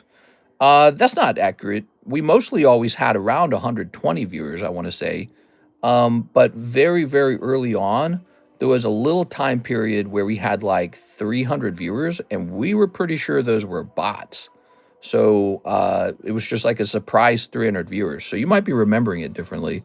But for a long time, we had about 120 viewers. And I think a couple things have happened over time. So you just have so many people doing rip and ships now. There's like 1 million rip and ships. That was not true maybe like 4 years ago when our views were higher. And we also didn't put much emphasis on the daytime stream. We used to have a single unified stream, if you recall. So we would host one long nighttime stream instead of a daytime stream and an evening stream. And so now it seems people have split between the two streams pretty strongly. So even though this might show 62 concurrent viewers, the total views for this stream will be probably like 1,200. And then you'll have to add in the evening stream to get the total count of viewers. So yeah, I think there's a lot of competition. You know, you got like eBay Live now. There's TikTok Live now. There's Whatnot Live. There's probably like 12 other platforms I don't even know about. and there's just so many people doing it, and we still got a great community, and it's still a lot of fun, and feels like almost nothing's going wrong at all. It feels great. Sales are very strong as usual. They haven't changed too much, and we've invented new products like this beautiful binder break. That's new. The jumbo pack break is new, and I think we host some of the best breaks on the internet. I actually think we've got some of the coolest breaks anywhere right now in our stream, and so it's still a great place to hang out, have interesting conversations, talk about Pokemon cards like an adult, not like a kid. You know, each stream is going to cater to a different group. So you might have a stream where it's people looking for maybe the absolute zero cheapest on the latest set or something like that. You know what I mean? So there's always some streamer out there who has it cheapest at the time. You might be looking for somebody with the very plain toast kind of personality. You might be looking for no politics. We do politics. You might be looking for something more appealing to children. You know, that would be like PokeRev. He's one of the most popular. He appeals to children. So there's all kinds of different streamers, and people can just pick and choose what they're having fun with. But take a look at that Nidoking break. So that's really cool. Another sublist spot just went off for that. So we're at 4 to 10. And I think we continue to host these breaks that you don't find anywhere else. Look at this. That's 151 Mew, 5 out of 17. Here's the rare candy. Legendary Collection Psyduck, 7 out of 25. I don't think anyone else is hosting this. We got this beautiful Chansey giveaway. We're going to give out more spots for this in the daytime stream. We got this very serious pack split. Actually, let's check and see how many spots left on the pack split, because I think it's pretty close. 1, 2, 3, 4, 5, 6. So we just need 3 more people and Sandstorm break goes off. So just the other day, the Rocket pack break went off. And a couple days before that, we had a whole booster box of Ancient Origins go off. So I think that this channel is really for people who are like kind of competitive with trying to understand the market and take it kind of serious. You know, we'll have discussions around what's the best grading company, stuff like that. I think it's great for people who like to think and analyze.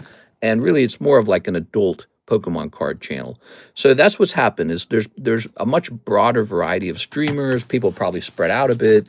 And you just, you know, for 7 years, we've been hosting this stream, and I think it's doing quite well. Our data in YouTube shows that this one YouTube channel had 500,000 views in the last month. That's our viewership in the last month, 500,000. And I think you can look that up on like Social Blade or something. All right, let's see what you guys are saying.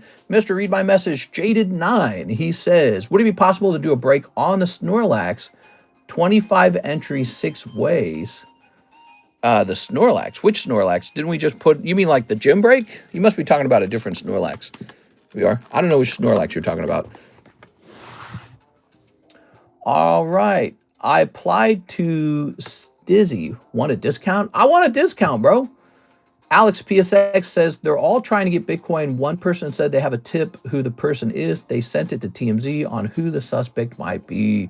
Mister, how many in the binder and jumbo break? Yeah, great question. There's only one person in the jumbo pack break. And we added recently a free $10 booster pack to it. So it's a little more valuable. And then we have the binder break. And we just added a whole bunch of stuff to the binder break. Are you ready? So binder break just got all this. Look at that. Houndoom, Holland Phantom's Aaron. We got these rare cards. Pokemon Go Tyranitar, Radiant Venusaur, Heart Gold, Soul Silver Skarmory. We've got Whiscash, which was drawn by Shinji Kanda. You can see that. The poker cards. This promo Dragon Ball card. Snorlax Korean. These Korean cards are probably grade 10 for you. Charmeleon Korean. Wigglytuff English. There's a classic Doduo. Upper Deck Patrick. This card, we looked at this card. He looks like just a straight up 10. This Darkness Energy. Here's Umbreon. Here's some yellow border commons. It's just a little stuffing, right? This is Taruka Volbeat. Okay, and then we've got some Topps Chrome 100. These right here are super expensive. Topps Chrome 100 Disney is like over $100 a pack. I think it's actually close to $200 a pack these days. Here's Magmar First Edition from a pack break. He's like near mint, but he doesn't look like he's going to grade 10. So there you go. That's the binder break now. We added a huge chunk to it to just kind of get it straight up to the interesting level, right? Instead of drip feeding it. So there you go. All right. Very nice. I'll place that back over there. And I'll set this here. I'm going to place this back over here. There we go. So, let's see. Yeah, I think we do really well overall. Here's an order from Jesse Salinas. Let me jump back and hit refresh. Click. Jesse Salinas says, "What's up, mister? Can I get one Ascended Hero Snipe? Thanks, I have a baggie." Okay. But yeah, a long time ago when there was a lot less competition, we just ran one stream. We didn't run two streams. We ran a single stream, and we would have a concurrent viewership of about 120 people. Ooh, a nice little Pikachu there.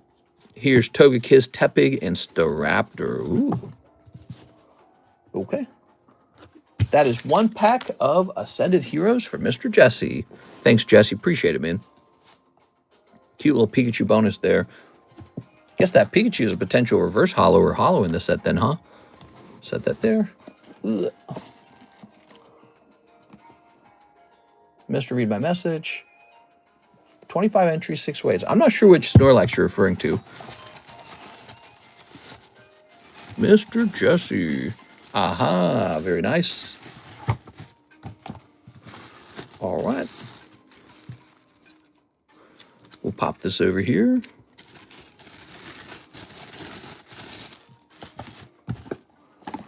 Very nice. Let me rotate this. We've got Yoshi, Pristine 10. Ooh. Sandslash. That's really nice. Here's Machop 10. Here's Scizor 10. Ah, this one needs a reprice. Okay. That card's looking really nice. That card looks like it could go into the Poke Shuffle. Scizor. Shiny Treasures. So he's about the same price right now. I'm gonna put this card up into the Poke Shuffles. I think he looks really good. 1, 2, 3, 4, 5, 6, 7, 8, 9. So that's how the Poke Shuffles are made. Full Art Snorlax VMAX. Oh, I know what you're talking about. There could be a break on that in the future, but it would be a $40 break. Okay, that could also easily go into the live customs. So this shall say Scizor and T10. Okay, there we have it. He means the colorful Snorlax. Even when you're doing the nighttime streams, I would turn it on so we could catch some of it while they were getting ready for school and stuff in the morning, even if they couldn't see a lot of it. Ah, very cool, man. Yeah, times have changed overall for Pokemon. It's a complex world out there. There's so many sellers now. It's extremely, extremely competitive. And I always knew that would happen. I would tell my wife that. I told her what we're doing is so new that we have the advantage because we're new. And I said, but overall, I felt that card shops would eventually hire people to stream for them for like minimum wage or something. So that was my theory, was eventually I would gain competitors who would hire minimum wage workers to stream Pokemon card openings. And I still sort of believe that. And I maybe one day a robot does this job too. It is Scyther. But we've been going 7 years strong and we're still going strong. We get a lot of orders. We get a lot of special moments. We get a lot of cool shorts. For my card collection, my personal collection has sort of matured into this super valuable thing over time. And I look forward to what the future holds. 500,000 views on the main channel. And we're working on a second YouTube channel. Look at that. Beautiful, man. Yeah, times are going well. I'm like at a point in life where I've never been this successful before. It's kind of uncharted territory for me.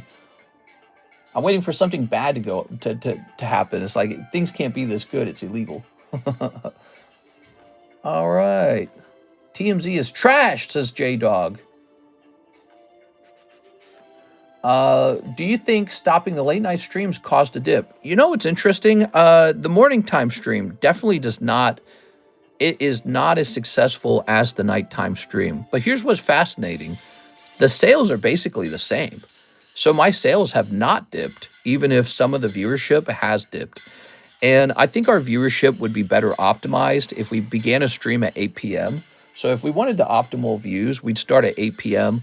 and we'd probably run through to 3 a.m. So that would be the optimal stream time just because of everybody being off work and being done with dinner and having fun. So we actually now stream in suboptimal times. We stream in the morning and then we stream up to 7:30 p.m. and a lot of people are still working in places like California. They're just getting off work because it's 5:30 in California. So it's not an optimal stream time by any means, but it's weird. We still get plenty of sales, and it seems like we could just run this way from now on. This could be the thing, that we do. All right, and I'm looking for sort of like a work-life balance myself because we used to be real crazy in the past. We would just be really crazy. I didn't care about my schedule at all. And now I'm looking at life going, okay, 7 years later, I got to find some way to actually live. Look at this Snorlax. I believe we just priced this. He was just priced at 130. So this is a fresh price on this bad boy. Bad boy.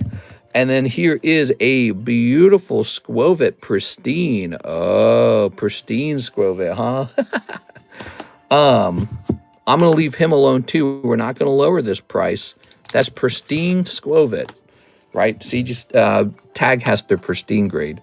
This Tyranitar, we're going to make him a little bit, well, let me take a look into him. My internet cut out. Did you want the discount? Hell yeah, dude. Give me that discount. We're going to say Tyranitar 079. Let's see. He's running at about $50 right now, so he's going to get a reprice. Where are my sleeves? Put this here for the moment. Ooh, that looks nice too. But let's go get those sleeves. There we go. All right. Yeah, sales continue to be very strong on this channel. There we go. All right. This guy could go right into the Poke Shuffles too. He's really solid. Same with this guy. I like this grass deck guy over here. Now, what's this? So, Raikou, Poker Raikou. Ooh, let's give him a fresh sleeve. Where my sleeves at? That's right. Okay. Some things did affect the channel after Donald Trump took office. He started those tariffs, and the tariffs have been bad for us. Did you know that? The tariffs, which cause all of our Japanese imports to cost 15% more. That's no good. So I could be offering you guys a better price if I wasn't paying so many taxes. I was going to say Poker Raikou. So that's been going on for the last year and a half. 150. Let's say playing cards, Raikou.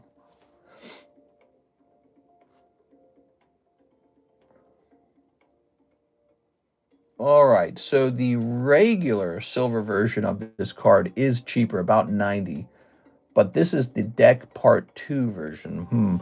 I'll match the 90. So we're going to lower down to 90. Dot. Oh, this is gold version, though. Hold on, wait a second. Gold version's good. Gold version has the Pichus. All right, so hold on. So you know what I'm going to do with this? Well, we'll offer him for 150 if anyone wants him, but he needs to go to the vault. So he's going to go to the PSA vault and get listed for 150. I don't understand why Americans are pro-tariffs. It's just the tax on regular stuff you buy. A lot of people, they say that the tax is bad because it's the tax on the people, not on the other country. And if let's say that that's true. Let's say I agree with you. That should mean Canada should remove all tariffs on American products. Wouldn't you agree with that? Same with Japan, same with China, same with India, same with, I guess, Europe. So if tariffs are strictly bad for the people, that means if Europe is tariffing our stuff, they should just drop those tariffs. You at least agree with that, right? That means it's bad for them to tariff our stuff. Here's Mr. Shahir. He says, Leafeon to BGS, Pikachu to PSA. You got it, man. Let's go grab your stuff and get you all set up. Ugh. Wait a second. Let's put this back. Ooh. Yeah, so it's changed the formula for us, definitely. This channel would make a decent amount of its sales from Japanese product, and I feel like it's better if the Japanese product is as cheap as possible. I had recent Pokemon eBay shipment unable to ship due to all the changes. Stinky. Yeah, it's pretty stinky. There's a Leafeon, and there's Poopachu. Okay. All right. Let's see. Ooh, Pikachu. Wow, that's really nice. Okay, let's grab a sleeve over here. Tariffs can be used to protect certain industries. When you decide a blanket tariff is just silly, there it is. But you think that those industries shouldn't have tariffs because tariffs are bad, right? There it is. All right. Or do you think that tariffs are good? You gotta like, so you think that protecting an industry is good. Well, the concept is you don't want other people's stuff shipped into your country. You want your people to make that stuff and sell it to other countries, right? That's the concept. That's the protection. So is that idea good or is it bad? Here we are. Very nice. I had a recent... Oh, I already read that. It's a tricky subject, isn't it? It actually will make you stop and wonder, what is my position on this? Because it's like, it starts to kind of get into the realm of economic theory, where it's like, what actually is best for a country? And it's hard to say. So this shall say P for PSA. And this one shall say B. It gets into economic theory about what's good for a country and what's bad for a country. There we go. Look at that. So that's set up. I got the coins I got from you in the mail. They're super cool. Huge fan. Definitely want more. Just try to get those holders in a protective sleeve as soon as you get them. They scratch easy. Ah, okay. So I think I did that. I wonder, I think you're suggesting they already had scratches on them, but they did go into a sleeve right away. Maybe, I wonder if, I've always wondered if sleeves cannot be soft enough. You know what I mean? All right, let me place these over here. Thanks for the grades. Did you guys see in Discord, we got the tag submission out. The tag submission is on its way. There we go. Yeah, I'm not a huge fan of the tariffs either way. I actually think America should remove its tariffs on other countries. And then reciprocally, is that even a word? They should remove their tariffs on us as well. That's how it should work. So no one should have tariffs on anyone. That's my perspective. All right, 1 Gundam pack. You got it. Oh, 6 of them. 6 Gundams. You got it. Ooh, where am I hiding the Gundams? Ah, here's Gundam. It looks like we're going to need a fresh box. Yeah, so that's my opinion, is no one should have tariffs on anyone. It's a bad move. Everyone should just make what they're best at making and trade.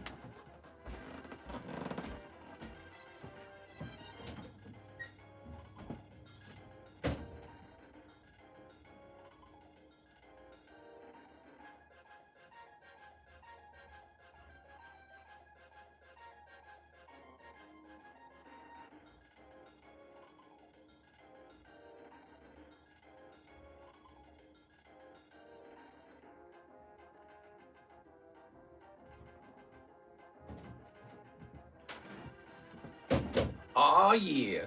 Here we are. Ah. Ooh. Maybe just a couple. I'm really happy about them. Nice. I need to get a new submission of those out, don't I? If I had done that a couple weeks ago, it'd probably already be started. 3, 4.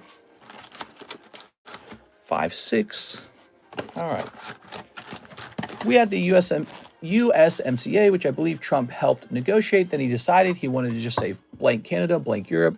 We don't need y'all. We are. It's a complex subject, I would say, Nicholas. It is complex, right? Like, I'm not an expert on economics. You're not an expert on economics. Basically, the question is sort of like, Why shouldn't American workers have those jobs manufacturing those goods? That's how the question goes. There it is. Set this here. Okay. Having jobs is valuable. Having cheap goods is good too. We like cheap goods, but we also like to have something to do with our time. We like to have jobs. And so, you know, if you bring a manufacturing job back home and the cost of the product rises, the question is that a bad thing if your neighbor has a great job? It's a really tough question. Some economists believe that it's actually bad to do that. It's inefficient. And then other economists say, well, it's really bad to give all your jobs up because, yeah, products are being made cheap, but you're not producing anything. You're not creating anything. You know, you're not doing work. So you're not generating value. And so your country falls behind that way. So it's quite tricky. Yeah, again, I'll go back to that concept. If tariffs are so bad, why do so many countries have them then? And we're the only ones not allowed to have them. Let's go ahead and snip this, Miss Alexandra. If tariffs are bad, then China should remove its tariffs on U.S. goods. Here's a great example. We allowed China to become very wealthy on TikTok in the U.S. So they made multiple billions of dollars on us. And I think they're still making money on it. But they won't allow Facebook and they won't allow YouTube in their country. That's not fair. Why do we go with that? And I feel like it's just because we're pushovers. That's it. Ultimately, like deep down, like the root is that we're pushovers. We're pushovers and we're addicted to nice, cheap things. We go, well, wait a second. I want that cheap thing. Don't disrupt my lifestyle. Let's see. Their government can kind of do what they want over there because they're not voted for. So if they do something unpopular with the majority, it doesn't really affect them politically. They can just do whatever they want. This allows them to be really aggressive and make tough decisions. Like, we'll sell you TikTok in your country, we'll push it, but you may not do social media in our country. That's really, really aggressive. I mean, that's crazy. It's crazy when you really think about it. We can make billions off of you with our software, but you may not do it back to us. And I don't know how to feel about that. I feel like it's like an act of war almost. But it's not war, it's like business war. And we just kind of roll over and say, okay, daddy, you know what I mean? That's it for us. We just roll over and say, yes, daddy. And I'm not super cool with that. I don't like it. Same with the tariffs and those kinds of ideas. It's like, why do we have to give all of our manufacturing jobs away? We used to do it in the United States. We used to have really nice cities to live in where they became ghost towns because we exported those jobs. Well, the car's cheaper. Yeah, the car's a little bit cheaper. It's not way cheaper, but it's a little bit cheaper. And all your neighbors lost their jobs. Why shouldn't they have something to do with their time that pays well? You know what I mean? Is that so bad? So you and I who don't work in car manufacturing, we get addicted to the idea that the car is going to be cheaper. But it doesn't come cheaper for free. It comes at the cost of all of our neighbors losing their jobs. And then they don't have any money to spend with you at your business. So there is a trade-off. It's not, I mean, it's great for the car manufacturer. They don't care. They're like a globalist corporation. They don't care about what happens to you or me in our backyard, in our neighborhood. They don't care about, you know, like Detroit, Michigan or something. They just care about the shareholder, right? And then when you threaten to take those jobs back from Canada, they treat it like it's an act of war. They're like, but we'll collapse. Well, yeah, that's what happened to us. Why did we ever give up those jobs? Look how precious they are. Those jobs are so precious that it's insane if we try to get them back, right? Think, like, kind of let that sink in, right? Who made up the rules that we should lose them in the first place? And so that's the conversation that's being had. From a purely economic perspective, though, you could go into theory and say, well, zero tariffs might be the most optimal system because then everyone just produces what they do best. And China has this great advantage where they have been producing all our goods for many years. So they have this manufacturing advantage, but they also have a wage advantage. They don't get paid as much as we do. So they got better manufacturing systems, more experience, and cheap labor. So you and I won't have any jobs. They'll do all the work. They'll produce goods. They'll, like farming, right? Like if you go and you farm corn, you've just grown money out of the ground. That's where money comes from. The idea of money comes from that action. So they'll produce all the money, and then they'll sell us Walmart goods, plastic molds, plastic molded goods like Lego bricks.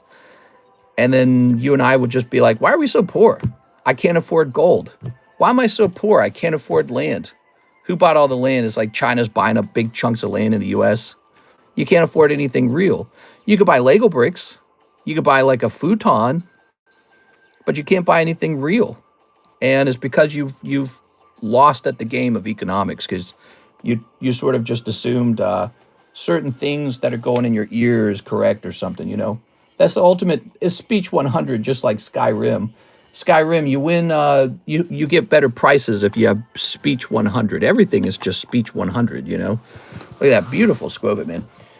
Dust Bowl 2.0 incoming. Our farms and soil are fried. I don't know about all that.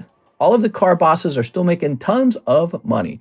Yeah, when you take all of the American jobs and you export them to Peru, into Indonesia, and India, and China, and all these other places, that means your wooden spoon in Walmart goes from like $7 to like $5, I guess.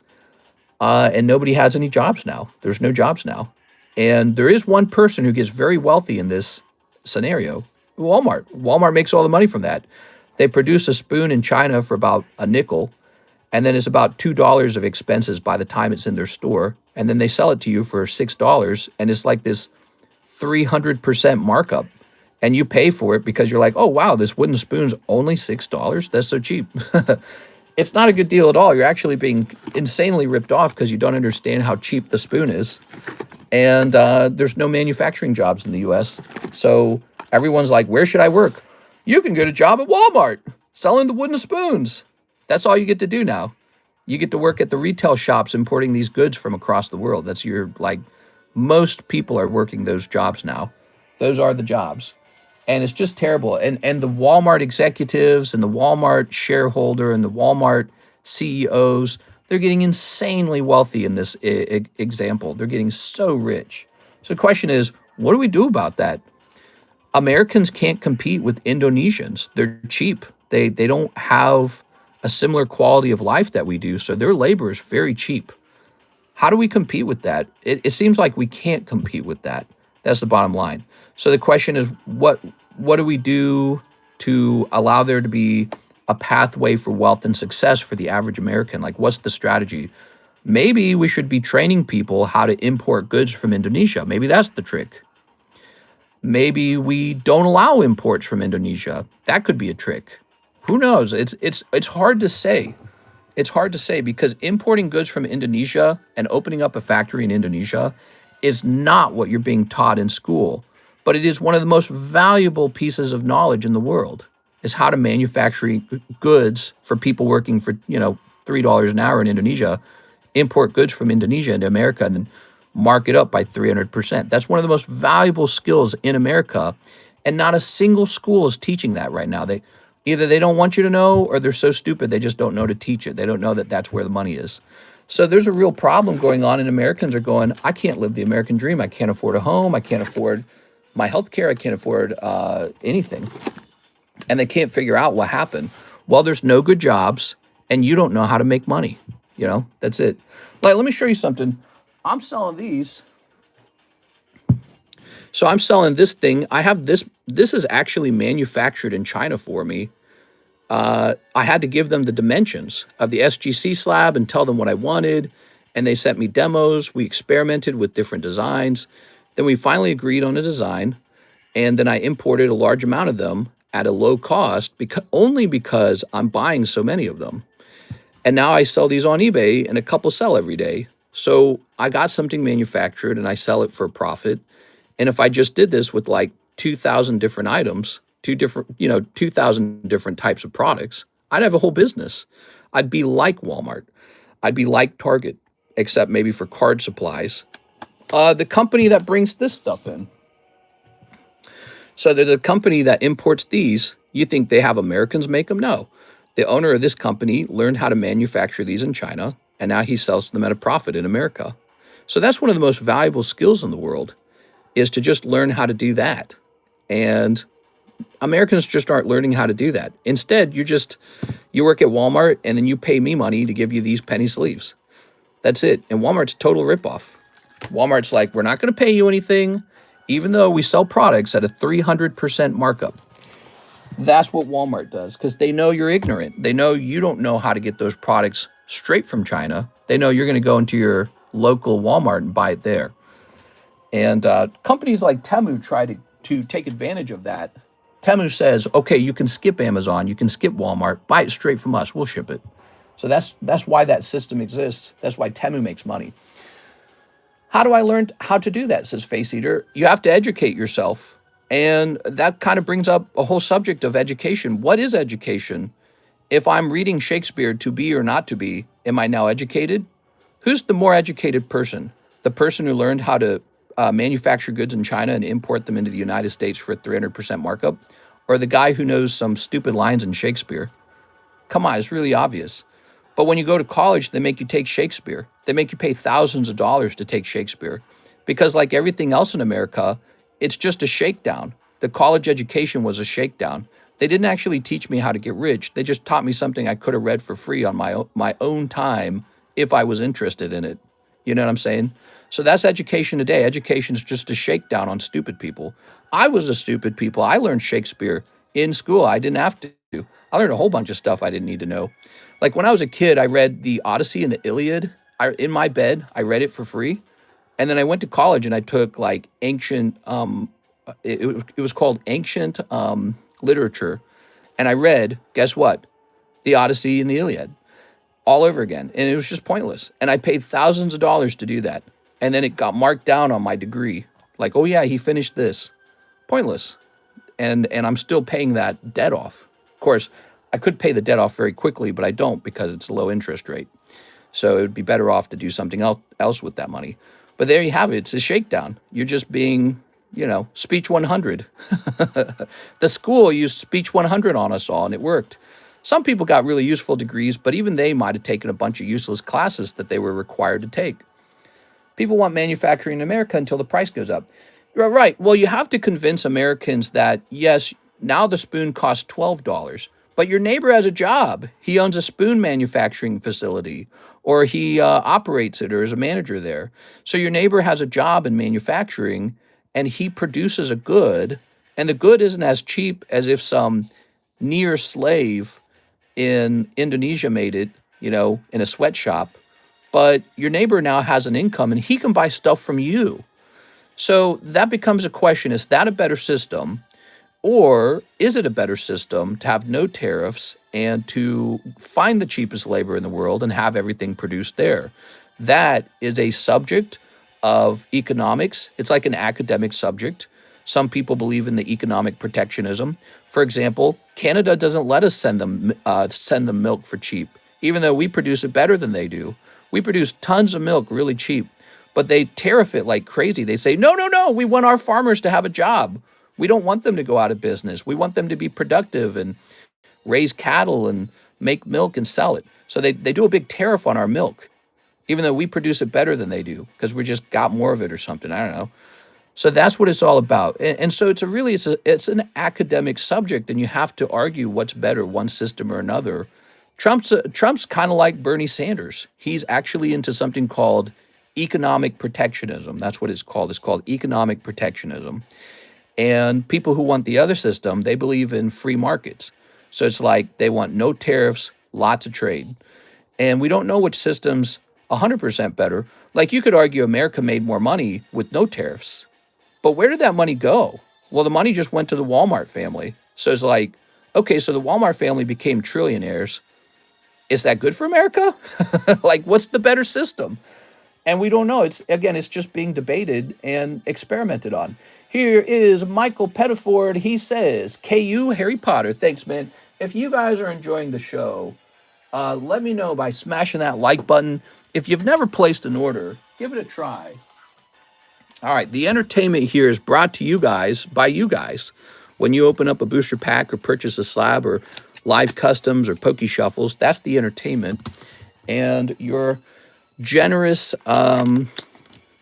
sponsorship is what creates the lovely stream. Here we go. We get these lovely Harry Potter cards. Look at this. Patronage? Patronage? I think it's patronage. Patronage. Avada Kedavra. Whoa. You guys excited for the new Harry Potter coming out? Ooh. Mike's side is saying I should get some Harry Potter cards, some old ones. I wonder if I should. All right, put that there. I'll never view a $6 spoon at Walmart the same way again. Yes, what you need to understand about that spoon, if you knew how cheap it is to manufacture a spoon in China, you would know that it costs about a nickel to produce the actual spoon. It costs almost no money. But all the money will be in shipping. So it costs an enormous amount of money to produce it over there and then ship it over here. So they will ship it multiple ways. They can fly it or they can ship it by sea, which takes much longer. So they will probably ship it by sea, Walmart will. You know, like the plastic spoon you buy for making a soup ladle, that's in your house right now. That plastic is worth nothing. It's totally valueless. It'll go into a landfill one day. It costs literally no money. And they produce it very rapidly in massive quantities. And it's worth just a couple pennies. But they ship it to you and it costs a couple dollars to ship. Then Walmart has overhead costs. They have labor costs. They have to pay the shareholder. They have to pay the managers. And they have to pay the corporate workers. So all those guys take a cut of the pie. So Walmart will end up selling the spoon for about $5 or $6. Their landed cost from China will be like $2. And then the leftover money gets divvied up between everybody. That's where, in the end, Walmart's a super, super productive, profitable company. But you could have bought the spoon directly for China for $2, but you didn't. You bought it from Walmart for $5 or $6. All right, Mr. Michael, you ordered shipping, didn't you? It is Michael Pettiford. All right, oops. I try not to have that label in the screenshot, but there's no address on it, but I just keep it out of the screenshot. Once the label's in the bag. New bag. Oh, I just tossed it into your outgoing bag. So you'll get that lovely Harry Potter card. That's how all of it works. The reason that cars are cheaper when they're manufactured in Mexico is because they don't pay them very well. So if you're like, yeah, that's great. It's sort of like, it's a complex feeling, you know, because it does sort of border indentured servitude to a certain degree, right? Like, if we don't have poor people making our goods, we'll have to pay fair wages for them. No, you know. But then other people will argue, well, it's very good for Mexico to have all these jobs. These are precious jobs. Now they have something productive to do. And it pays much better than any other job in the area. You can make the same argument in Africa or Indonesia or India or China. Like, oh, well, these jobs don't pay very well. Yeah, but they don't want them to go away. They want these jobs. These are good jobs. And so it's a complex subject, and it's hard to know what side to take on it. Ultimately, you got to make a choice. But yeah, if you think tariffs are bad for Americans, that must mean tariffs are bad for Canadians. They could be getting cheaper milk from America. They could be getting cheap lumber from America, but they tariff it. So everyone should remove all of their tariffs, and everyone should just produce the goods as cheap and as best as they can, and then there should be trade. But of course, if we did that, you know what would happen? China would dominate, like hands down. They'd make all the cars for cheaper.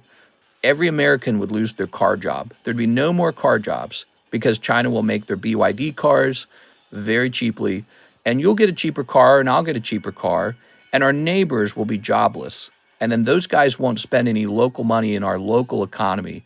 All of our dollars will be exported to China, and we'll get their BYD vehicles. You'll export your US dollar to another country. Your neighbor will have no job, but you got a slightly cheaper car. So what's better? We don't know.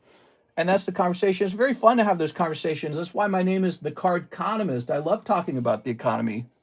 It's complex. It's like a video game.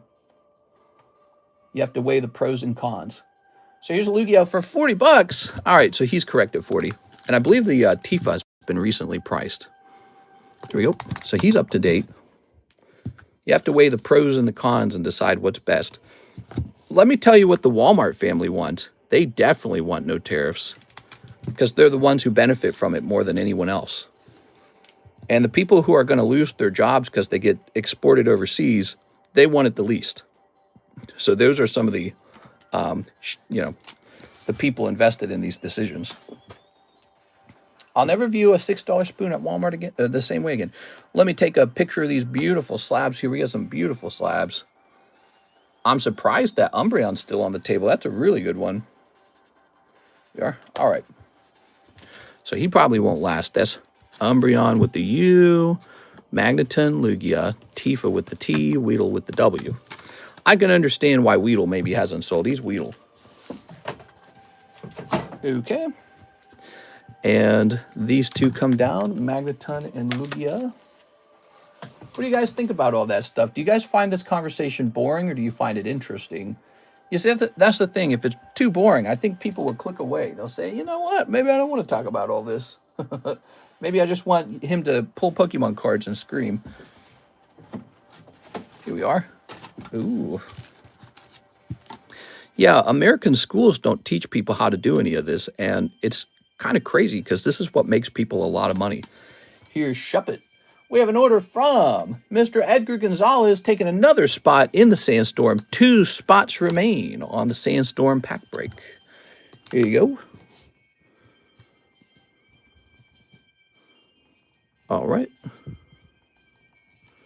There it goes. Oh. Okay, and this is going to go into the pack split bag. I normally feel that total free trade with no tariffs is the best system. But after Trump implemented his tariffs, which was kind of a radical idea, I was kind of reviewing those thoughts and trying to be like, why would he want to do that? And I just sort of realized over time, all this stuff we have manufactured and built in America, it's just landfill slop ultimately, right? Like, how much of the stuff that gets manufactured and put on the shelves at Walmart is just plastic mold garbage? Like, have you ever walked up and down the kids' toy aisle and you look at what's in the actual toy aisle? It's all plastic, 100% plastic. It's all plastic all day long. And so that was when I started collecting a little bit of gold.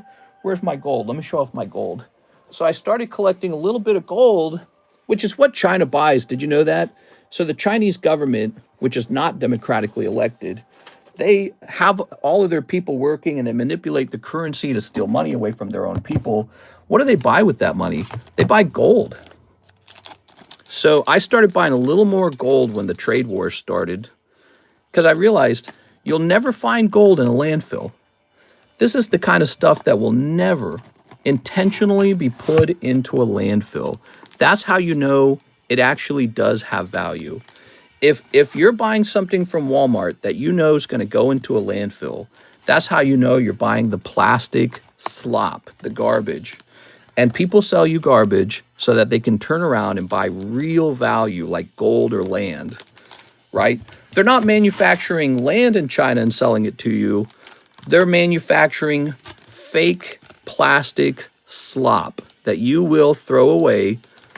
And then they take your US dollars that have been exported to them. You export our US dollars, our money gets exported out of our country to buy the slop that lines the shelves of Walmart and Target.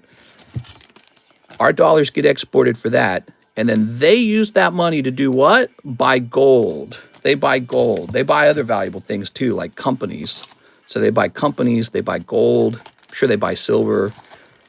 They buy raw materials. We buy their slop, and they buy the world's gold. So China and Russia have been buying huge amounts of that. And what happened this year? Gold and silver have almost doubled. In just a few years, they've almost doubled. I think silver's like tripled. So that's why the economic protectionism is an interesting subject to me, because maybe there is a kernel of truth to it. Maybe we shouldn't just blindly be buying all this garbage that gets manufactured. Maybe it should be tariffed. You know, Americans should be buying and owning gold. The U.S. government should be buying and owning gold or land or companies. But the U.S. government wastes our money. That's why we have almost $40 trillion in debt and nothing to show for it.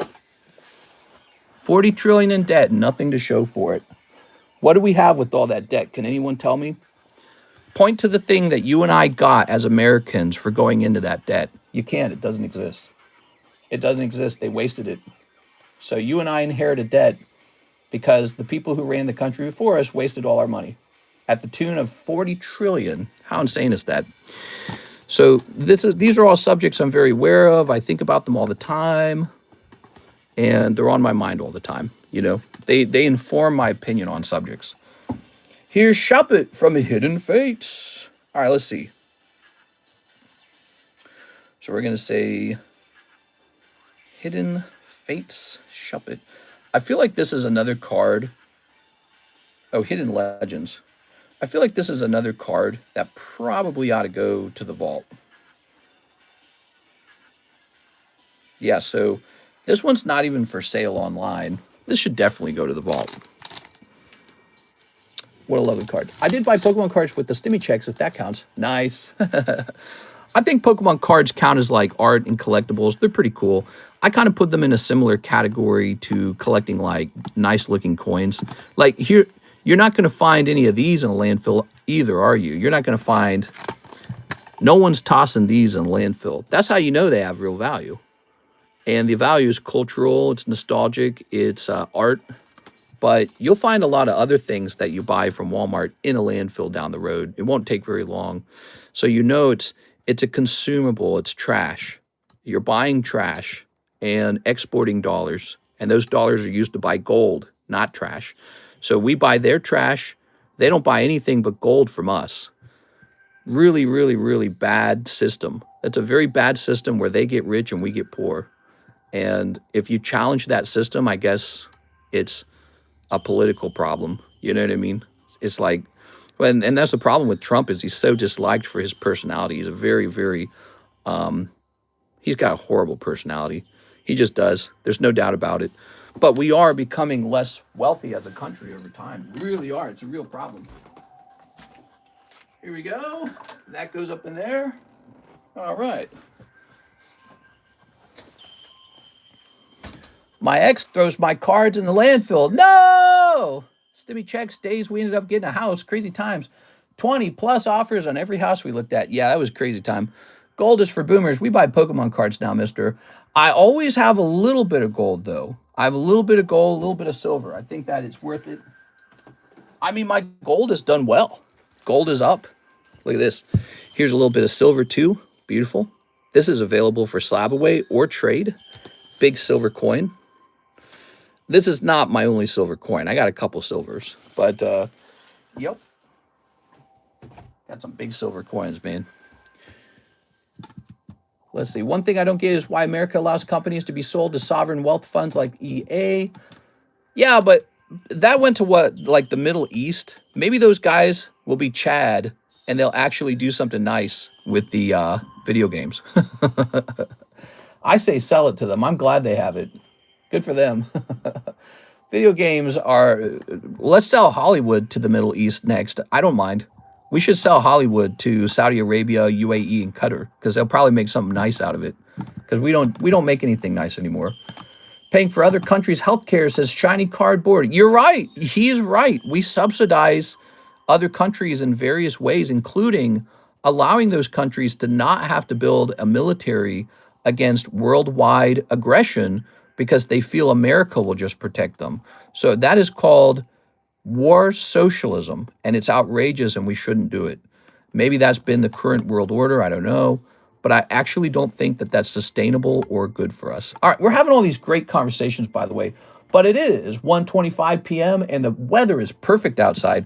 Look at this out. Look at how nice it is. Look out this window. Oh my God. Man, that looks perfect. So I got to go for a walk, guys. I got to go get some healthy walking in. And we're all done with the orders in the queue anyways.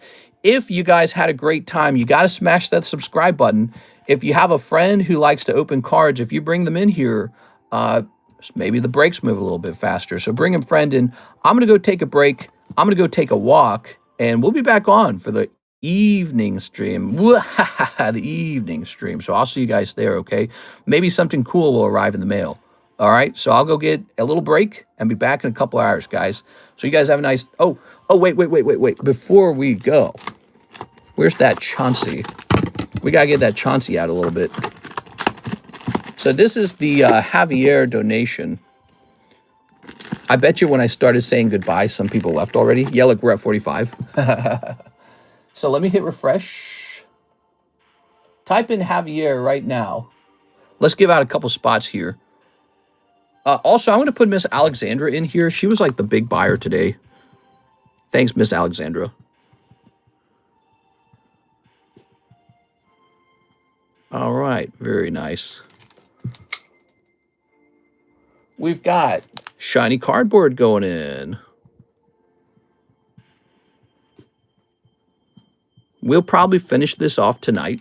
So we'll do one more round of spots tonight. Mike's side. Here's Cody Hodges.